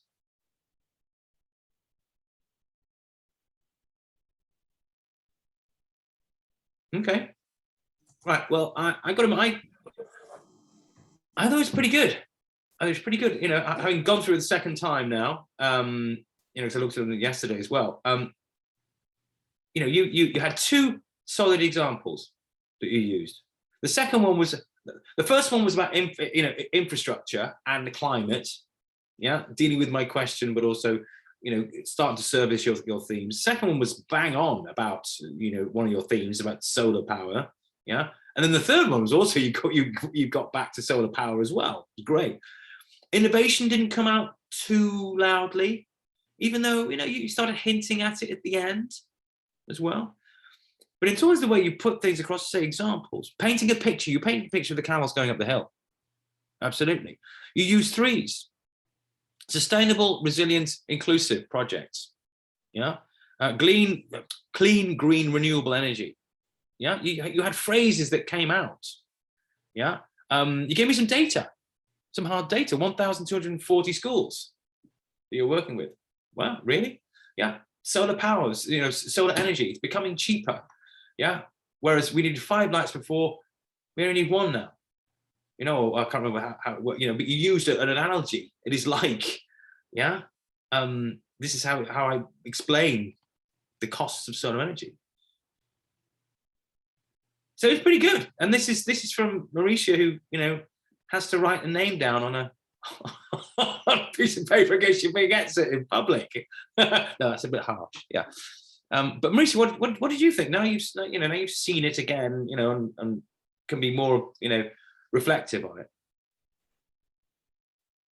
Well, so it was yesterday that we were recording this, and it was in the evening, and all day it really felt like I was waiting to go get a root canal at the dentist. So nervous about it. So it's not a pleasant experience for me, and it's something that I do know I need to practice, and specific sort of questions that I can't answer, so I'm not so worried about them. So I have a stock answer in my mind that I can rattle off in case I get one of these that I don't feel comfortable with. Yeah, and then I was trying to think of, it's almost like a CBI. We do these interviews called CBIs for jobs. And sort of the kind of questions they'll be asking you, because the competencies that they're looking for. So you have to prepare a few examples. And then when they ask you the question in your mind, you're trying to work out which would be the best example to use in that situation. So I've sort of realized it's like that. We have to pick, from the message house, all of these examples, have them ready. When you hear the question, which one can I across? Exactly. And then lead into that one example. Yeah. The reason I didn't get to innovation was because I was hoping for another question. So that's the risk with giving one example per question, is that then you might miss out on one story or one.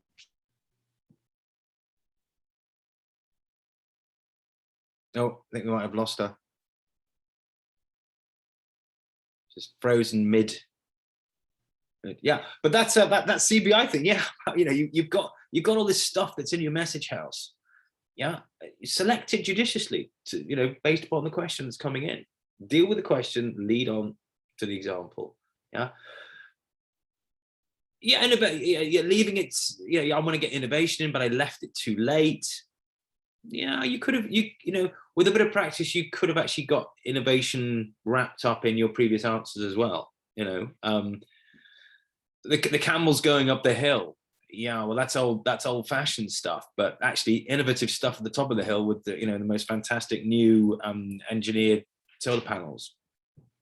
A little bit of creative thinking, and you can even get innovation in. Yeah, you can get your themes interlaced. Yeah, but that CBI example was very relevant, actually. Very well done. So although she's not here, I think claps are definitely deserved there. I think that was really good. And one thing she did say, she had a when she was talking to me behind the computer, behind the screen, she had a box with notes on it. Yeah, okay. Remind yourself, but just be careful you're not looking at your notes all the time. Yeah, but yeah, it's not a bad thing just to have notes just there on your eye line. Yeah. Oh, Maurice is coming. She's coming back in now. Yes, rubbish internet. Rubbish internet. Were you telling them my trick about the post-it notes on the fruit and fiber carton? Yeah. Absolutely. You know, I just said just be careful, make sure it's kind of in your eye line and not, you know, somewhere over there where you've got to keep looking at it. Yeah, but yeah. Yeah, well, exactly. That was the only thing that was at the right height, was a fruit and fiber carton for breakfast cereal. Yeah. So that's why I chose that. But yeah, it's really, it's not pleasant, Jim, still. It'll get better with practice. Really will. That was a very creditable performance, I thought. So, you know, I mean, we'll do it again because you were away, but well done. You know, really, well done. Absolutely. Right. Okay. So we're getting there. Right. Who was next? Let's have a look. We've done Giuseppe. Aha. Samantha. Right. Okay. Now, what did we want to talk about, Samantha? You wanted to talk about future. Yeah. What big part of what you do is about the future. Holistic approach was another thing, and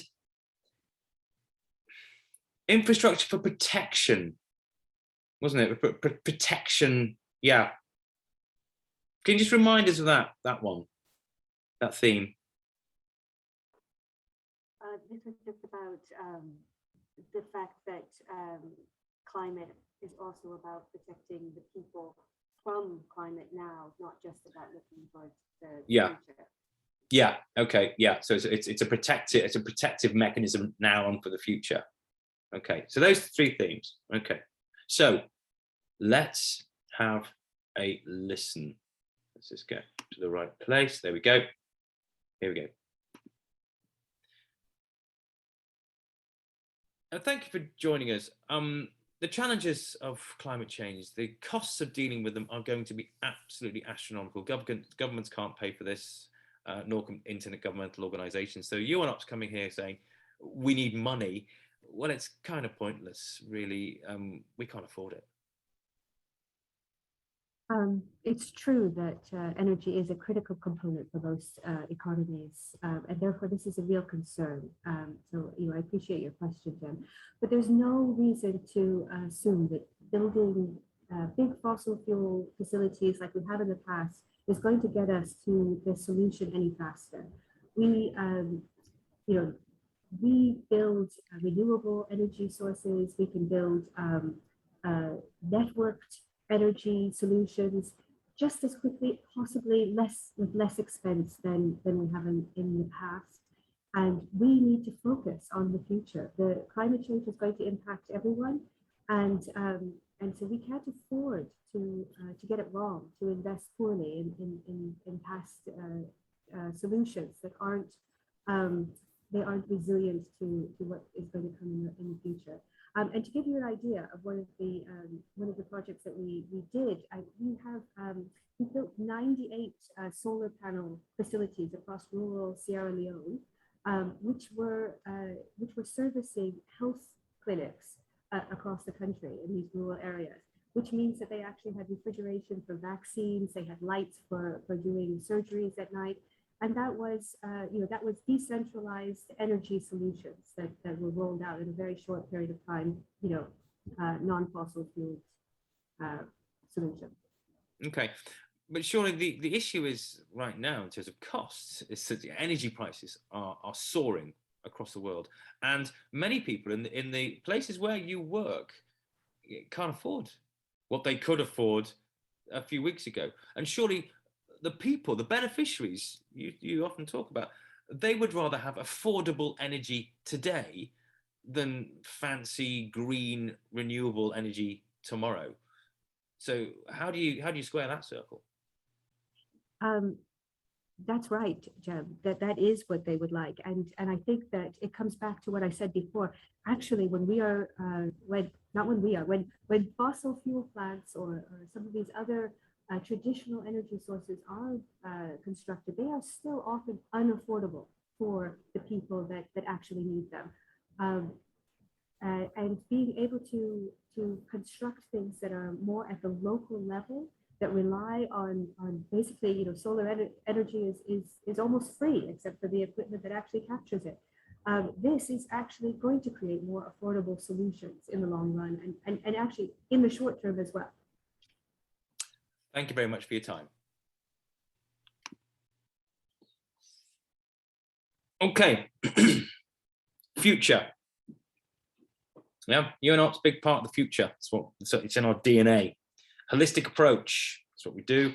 And we build infrastructure for protection, you know, sustainable protection.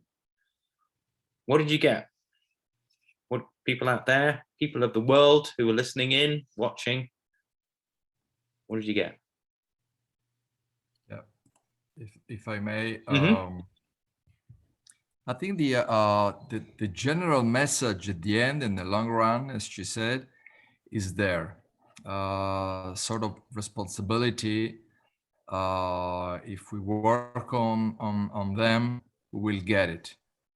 So I kind of remain on that idea. But what I felt is, particularly on your first question, is where do we get the money? She didn't address that, where the money comes from in a way. She said this is important. I agree with that, but I couldn't see where the money, where the funds come to solve that. And so this is the general sense that I felt. On one minor aspect, on the second question, she said, as I said before, and I remember you said that let's try to avoid that, because if they cut the interview, the people don't understand what she said before. Just a minor aspect that I noticed. Yeah, so that's a minor one. I mean, fortunately, you said it at the start of the answer, so an editor wouldn't have too much problems with that. But if you say it in the middle of an answer, then yeah, you could ruin possibly a brilliant soundbite which you're using. Yeah, thank you, Giuseppe. Any others want to comment? No, this is safe space and all positive criticism. No? Okay. Right, well, I'll weigh in then. No, yeah, I tend to agree with Giuseppe. It was kind of there, but I really had to, to pick out the essence of what you were trying to say. You did mention, the future. It was obviously you weren't looking to the future, because climate is about the future, and so that came across. Holistic approach, I don't know whether that came across. You did use an example, the 98 solar panels. I don't know whether that example quite addressed the question or raised or hit a theme. It was an example of 98 solar panels, decentralized system. There was a little bit in me going, yeah, that's great, but how does it fit in to everything? Yeah. I think what you were trying to say, and actually we discussed this before about wise investments. I think what you were trying to say is, yeah, years gone past, big fossil fuel where we spent big. Yeah, well, we're not going to do that in the future. We've learned. Yeah, it's spend big or spend cleverly, spend smart. That's one way of, actually, these decentralized systems, we're a lot cleverer. We can do a lot more with them. Yeah, it's about spending wisely, not spending big like we used to on, huge coal-fired stuff. I think it was there, but you're making me work for it. Yeah, and as the journalist, and the audience, you make them work, and they don't want to. They really don't want to,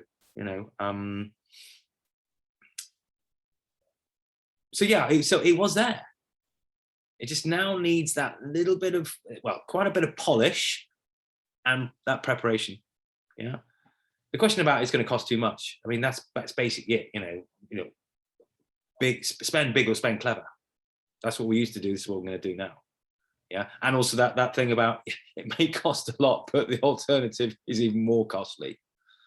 Yeah. The alternative of not acting is this. Those things you could inject into it. Yeah. So yeah. So it was there. You're making me work. And I don't want to because it's Friday afternoon and I can't be bothered. Yeah. So Samantha, what did you think? Now you've seen it.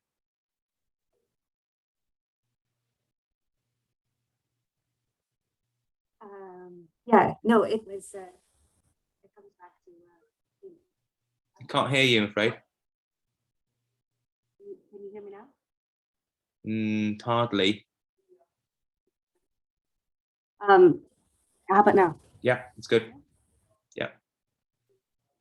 Anyway, yeah, I think that no matter how much we practiced, your questions kept throwing me off the messages, and I kept thinking too hard about them, and not getting to the best part of the messages. I mean, I think I was trying to address the things that I wanted to get across, but I was not there. I just wasn't nailing them at all.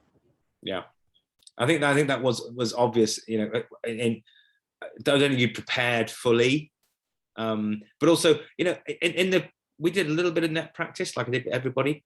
Yeah, we did what, 10 minutes net practice? That's nothing, really. It's nothing. As I said, that general in Afghanistan, he spent 13 hours doing it. That's from one interview. So yeah, you get much more comfortable, much slicker when you put in that time into that message house development and your net practice with a good comms officer. Yeah, or speaking back to HQ and saying, how's this gonna happen? What are the lines? How can we develop this? Yeah, definitely. But yeah, it's all there. It's just now it's about actually how do I make it flow and stand out, that I am in no doubt about what this woman Samantha Stratton-Short is trying to tell me. Yeah. So well done. Absolutely. Right. Last but not least is going to be, I do believe, Alexandra. Now, Alexandra, what were you trying to say? Now, Alexandra, I've got to admit, Alexandra, I'm going to ask this question. Have you worked in marketing before? Sorry, could you repeat? Have you worked in marketing? No. Okay, because actually, you are quite good. You are. I got to admit, both of your assignments, you were quite good at coming up with some very solid themes. No. Yeah. Okay. If you ever get bored of UNOps, you can go into marketing. Anyway, so Alexandra's themes were sustainability and resilience, pretty solid. Yeah. The environmental and social impacts, of projects, and interesting, green procurement.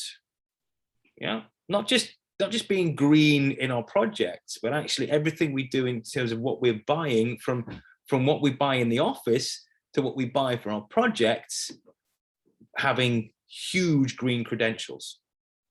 Yeah, so it says, basically saying this green stuff, it's in our bloodstream. Yeah, it really is. So I like that. So that's what I thought they were quite solid themes, especially when they were developed in the assignments. So let's have a look. See where it comes. And yeah, bearing in mind, actually, when we did the interview, the computer did have power again. Yeah. So that was good. Okay, so here we go.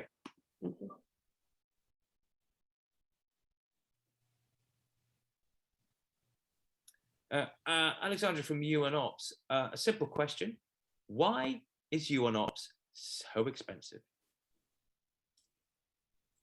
Many thanks, Jem, for your question. I want to clarify that UNOps is not expensive. UNOps as a UN organization is a non-profit organization. So the cost of UNOPS in the project only implies the direct cost that require the implementation of the project. We are not a non-profit organization. But in this line, I want to highlight the added value and all the support that UNOPS bring to our partners in the implementation of the projects. As we have expertise and the mandate of infrastructure and procurement, UNOPS has an structure and procedures, standards, and management methodology that guarantee that the infrastructure projects comply with different criteria that are important for this, like the sustainability criteria, okay? UNOPS implements its project the right infrastructure decisions to ensure a more sustainable, resilient, and inclusive infrastructure and procurement projects. That's all very, very good that you are involved. Okay, yeah. I think actually, you know, in terms of why is it so expensive, that's a nasty question, isn't it? That's pretty nasty. Handled well. You know, we're not for profit organization. You know, direct costs. Yeah, emphatic in that you're not expensive. Yeah, and then went on to added value. Great. Then, I don't know, well, as we discussed, Alexander, then you were reading a script, which kind of, yeah, you mentioned about sustainability, but it was all, it was quite dry, if you know, yeah, it was pretty general at that point. So I think you made a good attempt to deal with my question, and then it faltered a bit. Yeah, but let's see how yeah, go ahead, please. Yeah. Sorry, if I may. Yes, I mean, I like the way she denied it at the very beginning, because she sort of explained the confidence that she has. I mean, she said, no, this is not true. And she explained why, and then she rapidly moved to the benefits, to the added value. I think that was great. Then I agree with you at the very end. And one question is when she tried to explain the direct cost. This is completely true, but probably this is too technical for the audience. I mean, what is direct cost? Costs are costs. So that's, which is difficult because we always have that problem. Yeah, I think a little bit more, and you know, once again, great respect for any of you who are doing this in your second language. I think if you're doing this in Spanish, totally different. Totally different, but a good point. Direct costs, what does that mean? But you could have said, you know, when we purchase things for any of the projects, we're not taking anything off the top. Yeah, this is what it costs the market. It costs us. We do not add not a penny, not a peso, not a dollar more comes off it in profit for us.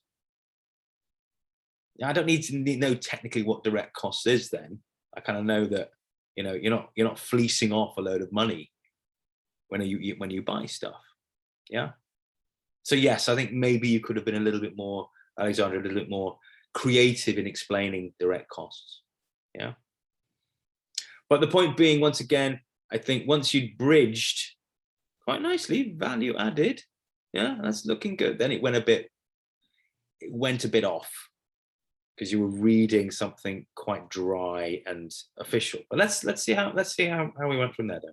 In sustainability and resilience and not for profit. But in terms of what's happening today for people on the ground in El Salvador, in Mexico, and in Europe, gas prices, energy prices are going skywards. It is so expensive now. Isn't it the case that your beneficiaries would rather have affordable energy today as opposed to green, renewable energy tomorrow? Yeah, there are immediate needs here. Everybody's talking about green agenda and resilience, but actually people have urgent energy needs now. What are you doing about that? Yes. As UNOPS, as a UN organization explicitly mandating infrastructure, is committed to supporting climate action. But your question is related with the environment and climate change, and definitely this with the infrastructure.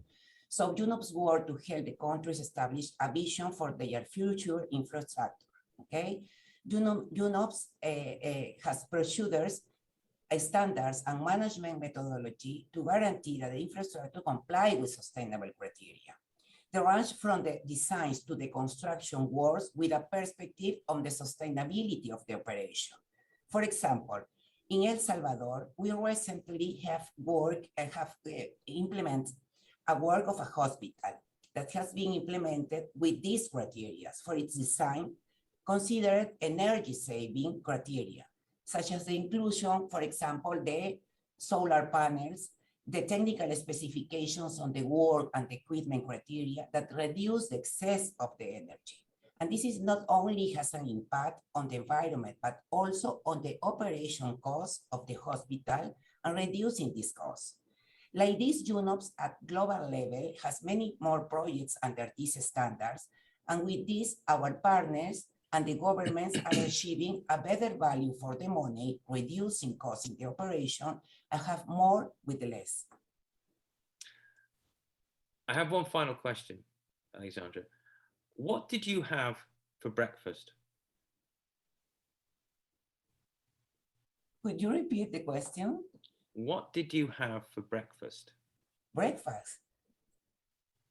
I didn't have breakfast because this meeting was too early, so I only drink and drank an orange juice, no more. Okay, thank you very much for your interview. Thank you. There we go. Right, I'll finish. That was a cruel question because yes, it was so early in the morning. It was, yeah. The best absolutely. question. The best question. The best question. Okay. So what did we think? We've critiqued the first response. What do we think of the second response?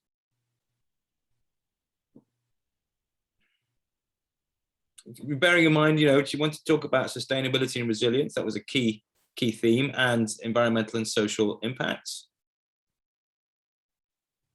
Did they start coming across in the first, in the second response?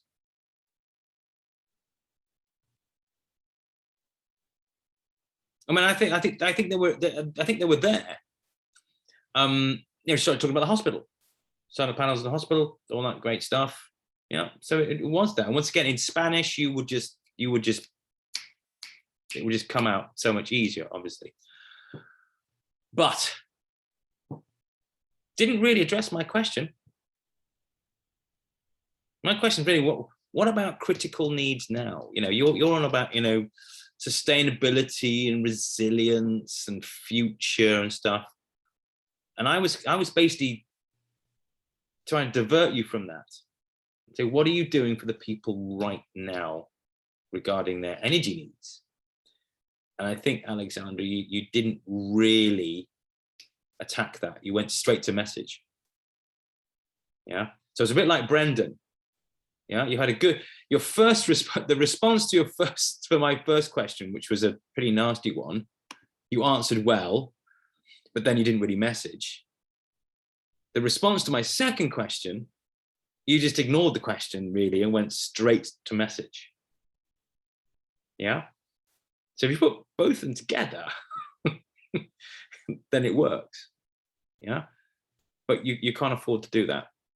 You need to my question, yeah, address it, acknowledge it, answer it, bridge, and then message every single time. Every single time. You can't do it at the end of an interview because you don't know when the end is. And don't do it at the start and then forget about it.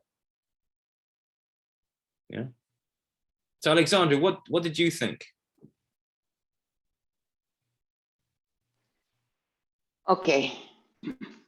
Well, we had an incident before the interview with my battery, so I was a bit nervous. but I think that the surprise factor can really unbalance. In the first question, as this interview is very fast, I had many ideas in my head, and it was difficult to me to organize them with the 3 points, okay? Especially in English.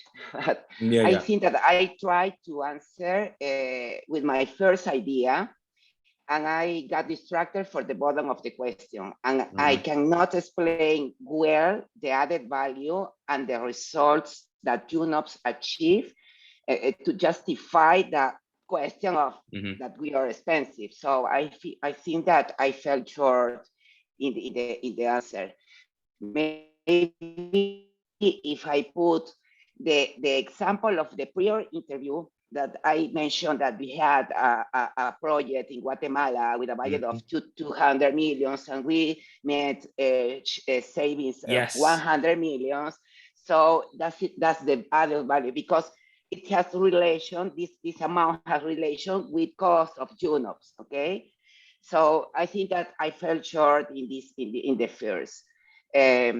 No, but I like it that the last question, your last question, but I think that I fell into the trap because maybe this is the moment that I maybe I could take advantage of this question to complement some ideas for my first or my second question. Okay, but I respond an orange juice and no more. Okay. Yeah, I think you've captured it. Yeah. The Guatemala example. Yeah, 200 million to 100 million. Yeah, that's how expensive we are. We save you those kinds of figures, so we're saving you money. I think that would have been good to throw that in. Also, the Guatemala, like all your projects, they're all about sustainability and resilience. So you could have used that example to answer my question, but also then to talk about sustainability, resilience, and environmental and social impact. Yeah, so that a single example can actually do both if you pick the right one. Answer my question and also feed your themes. Yeah, but yeah, you'd lost. It wasn't easily available, and that is preparation and practice. That's it. Yeah. But well done. And for me, well done to all of you, for getting through that. And especially the ones, as I say, who are doing this in their second language. I have huge respect. I can only just do this reasonably in my mother tongue, and any other language, forget it. Yeah. So great respect. So well done. Okay, we'll press on because I know it's getting a little bit late, but I just want to show you an example. And it's kind of what we've been talking about. Keep it simple, stupid. Yeah, focus. Make it simple. Here you go. This is about spending money now to save later. Yeah, that's a statement. Since governments will eventually need to meet their climate goals, now is the time to start thinking about how to include sustainable procurement in response and recovery plans. Okay, yeah. If you want to make it a little bit simpler, you're paying to restore what we had yesterday after the COVID pandemic, this is, yeah? And then you have to invest again to get where we need to go tomorrow. Obviously, that's not the wisest way of spending money. That's normal speak, isn't it? If you had to speak to a 9-year-old child to say why you should be investing in climate stuff now, that's what you do, isn't it? If you don't, well, you're spending money now to get to where we were yesterday. And then we're going to have to do it all over again to spend where we need to get to tomorrow. That's just wasting money, isn't it? That's making it simple for anybody to understand, be they a donor or be they an average person on the street. And that comes from one of your documents that you support. Yeah, that's the Future of Public Spending, Responses to COVID-19, which is written by The Economist, but supported by UN Ops. Have any of you seen that document? You kind of said, you know, supported by UN Ops. Big document about post-COVID recovery, public spending. And actually they talk about climate in there. You know, this is material which is available to you to help in your communication, be it in an interview or even wider. You know, if you're doing a campaign in the country, maybe social media, it's there. Yeah, when I did research for these interviews, that's the sort of stuff I was reading. And there's other stuff as well. But you also have stuff like this. Yeah, all of you, to a degree, were trying to. Okay, it says it's partners choose UN Ops up there. Yeah, but all of you, thankfully, were trying to sell the idea of UN Ops, either as an organization or your culture or your intentions, your aspirations, your dreams. You were all trying to sell that, which is good because you're in the selling game. As I said from the start, you're in the game of selling an idea. You want someone to do something when you've spoken to them. All this stuff is here. Yeah, keywords are there. Yeah, quick wins. Quick wins hopefully is in there somewhere. Yeah, future proof, boots on the ground. We say yes. Yeah, creative and innovative. Yeah, you were starting to come up with some, you know, sustainable, resilient, inclusive. That came out a few times. Several people. You picked that from somewhere.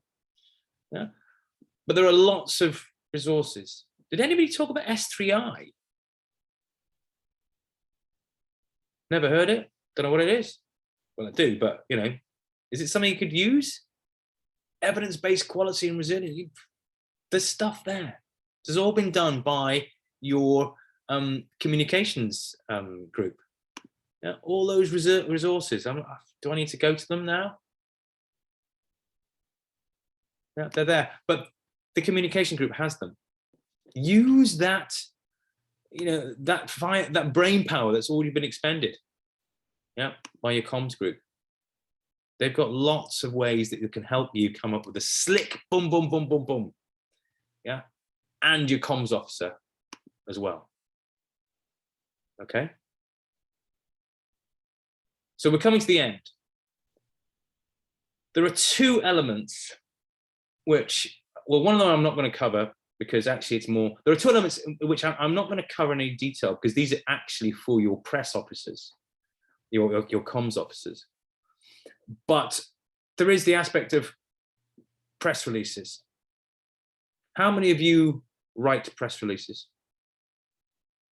Hands up if you do. It's a little bit of, let me see. Yes, reviewing them. You review them. Sometimes that means actually rewriting them, but yes, reviewing them. Okay, okay. So who would be writing them? Your comms officers. Yeah. Okay. Same with me, Jim. Same with me. Yeah. Okay. So your comms officer would be writing it. Okay, that's. I review that. I had to approve that. So. Okay. Well, let's just quickly have a look. You know, good press release, standard construction. I'll bring it all up here. Yeah. That inverted triangle is the golden rule for press releases. Yeah. You have to have a lead. Basically, remember, journalists busy. You write the story for them. A journalist will always have a lead. Yeah. The 5 W's and the H. What, where, when, why. What's the other one? And the how, anyway. What, where, when? What, where, when, why? What's the W? Can't remember. Anyway, there's another W. And how. Yeah, give me the whole thing. Credibility, facts, and figures. Support your press release. Yeah, why it matters. This is a good important. Why it matters. I've seen too many press releases produced by organizations like yourselves, where it's and often it is. Press release, middle-aged white guy meets another middle-aged white guy and shakes hands. Why does that matter? Yeah, some UN official has turned up and is shaking hands with some possibly, you know, not even the minister, but some other person shaking hands. What relevance is it? Yeah, lots of UN organizations are very keen on putting press releases out based upon, you know, 2 important people meeting. Yeah, it might be important them meeting, but actually explain it in the press release that goes with the pictures.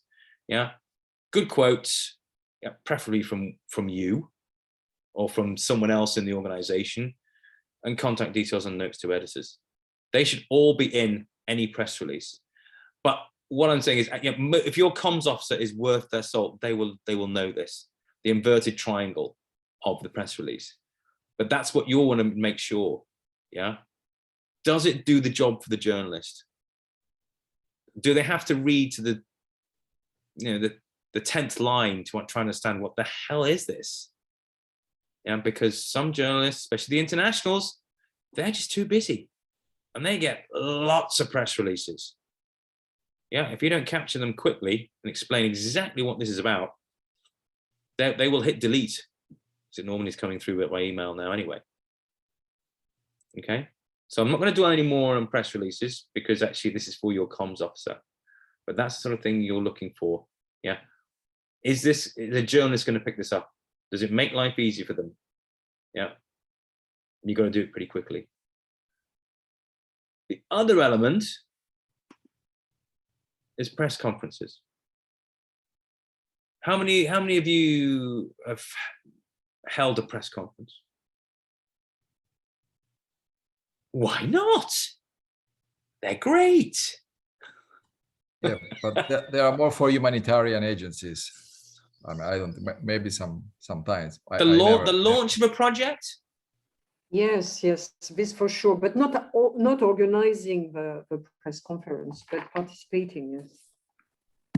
Okay, so we won't go into it. But, you know, you have a big project that's being launched. You know, you might consider having a press conference. Actually, you remind me that I made a couple in Mexico. Yes, you're right. Yeah. Okay. But with not people attending due to the COVID restriction. So so no different. Okay, but you know, as COVID wanes, so in the next year or so, 2 years possibly, you know, we might be going back to press conferences. I would say once again, a good comms officer is worth their weight in gold. Yeah, because I'll just show you exactly what I mean by that. Yeah, here we go. This is kind of the standard layout, the best layout you could hope for with a press conference. Yeah, in that, you know, you'd have someone like you there, yeah, possibly with others. Yeah, the principal, you would be the principal, but the principal coming in and out on this side of the room, and the media in and out that side of the room. So there's not a media scrum if you've got to walk in through there. The important person, though, the most important person in a press conference isn't you. Yeah, this person here, the press officer or the comms officer. Yeah, especially in a crisis. They're the ones that know who's here. They're the ones that know where the good questions are and the bad questions are. They're the ones that take control. They're the ones that nominate. They're the ones that brief the media beforehand. Yeah, you should not be doing that. You should not be nominating, really, because you probably don't know this lot as well as they should. Yeah, they're the ones that this is like the director. The comms office is like the director of a performance. You are just an actor. And this is the crowd. Yeah, this is the person that stays control. This is the person that says, actually, we're done. We're finished. This is the person that says, you will write, you know, if you want to nominate a question, you will stand, you will say your name and you'll say your organization. You will have one question and one follow-up, and one follow-up only. Yeah, this press conference will last 45 minutes. And they're the ones that will be doing that, if they're doing the job correctly. The worst you can have is when you've got a press officer, comms officer, and a principal who are starting to both try to vie for control. because then it all goes very badly wrong. You end up with conflict. And of course, then the press conference is about how badly organized it was. Yeah, that conflict, they wouldn't answer this, we're doing it, and it gets very, very messy, and it doesn't work for you. All of a sudden, your story you're trying to get across in that fails. Yeah. So with a press conference, timing is important.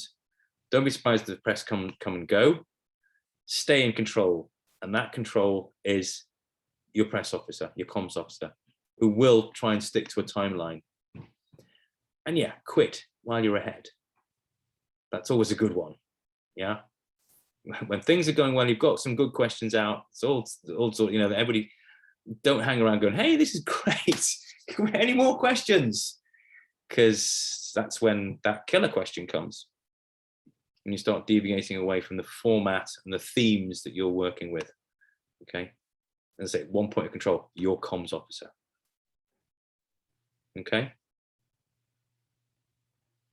That's a very quick run through, because I know we say it's Friday afternoon. Yeah. But your comms officers should be the ones that will be guiding you through writing good press releases and looking after you at press conferences. They should also, of course, be making sure that your messaging and your lines and your worst question, best answers, that they are helping you with those. Are there any questions at this point?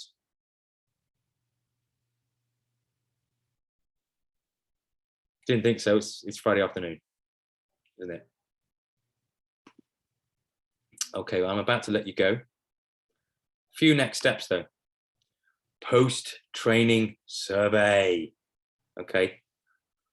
Please take time to do the post-training survey. It is on the LMS, but I'll make sure that Tracy sends you a direct link to this. It will take about 10 minutes to go through. Okay. What I have added, and I've not done this before, is a little section on comms officers, because I'm aware that we've talked about comms officers quite a few times. Okay. And I think it's relevant that, you know, when I say, oh, use your comms officer, it's great. Yeah. That you're happy that you have the right comms officer. Oh, they are the ones equipped to be able to help you. So I have put a little question about comms officers. Okay. And I think your comms group might find that useful.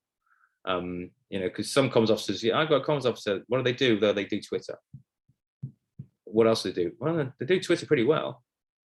You know, well, that's not a comms officer. That's the social media Twitter person.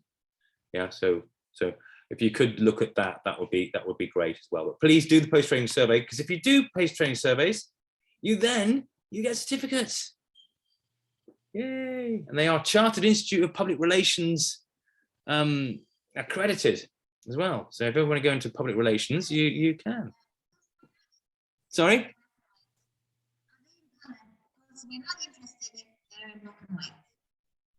I couldn't hear that, Mauricia. I was just being silly. I was saying, I hope they're in color, because we're not interested if they're Oh, no. Technicolor with animations and stars and fireworks, but they are in color. Yeah, they are in color, don't worry. Yeah, they are in color. Please remember the 3 Ps: pity, promise, praise, public-private partnership, but actually preparation, practice, and passion. Yeah. You've all shown that you have got the passion for the work that you do. Yeah, absolutely. I think it's fantastic work with you and Ops, because you're such an interesting bunch and you're passionate about what you do. Preparation and practice though as well. Yeah, passion won't get you through on its own. You know, it's being really interested in and engaged and knowing a lot about your subject, that will not get you through media interviews. Yeah, you need to do the preparation and practice as well. Okay. And finally, from me, thank you and good luck. It's been a pleasure. As I said, I love working with you and Ops. I think it's interesting work that you do and really valuable work you do.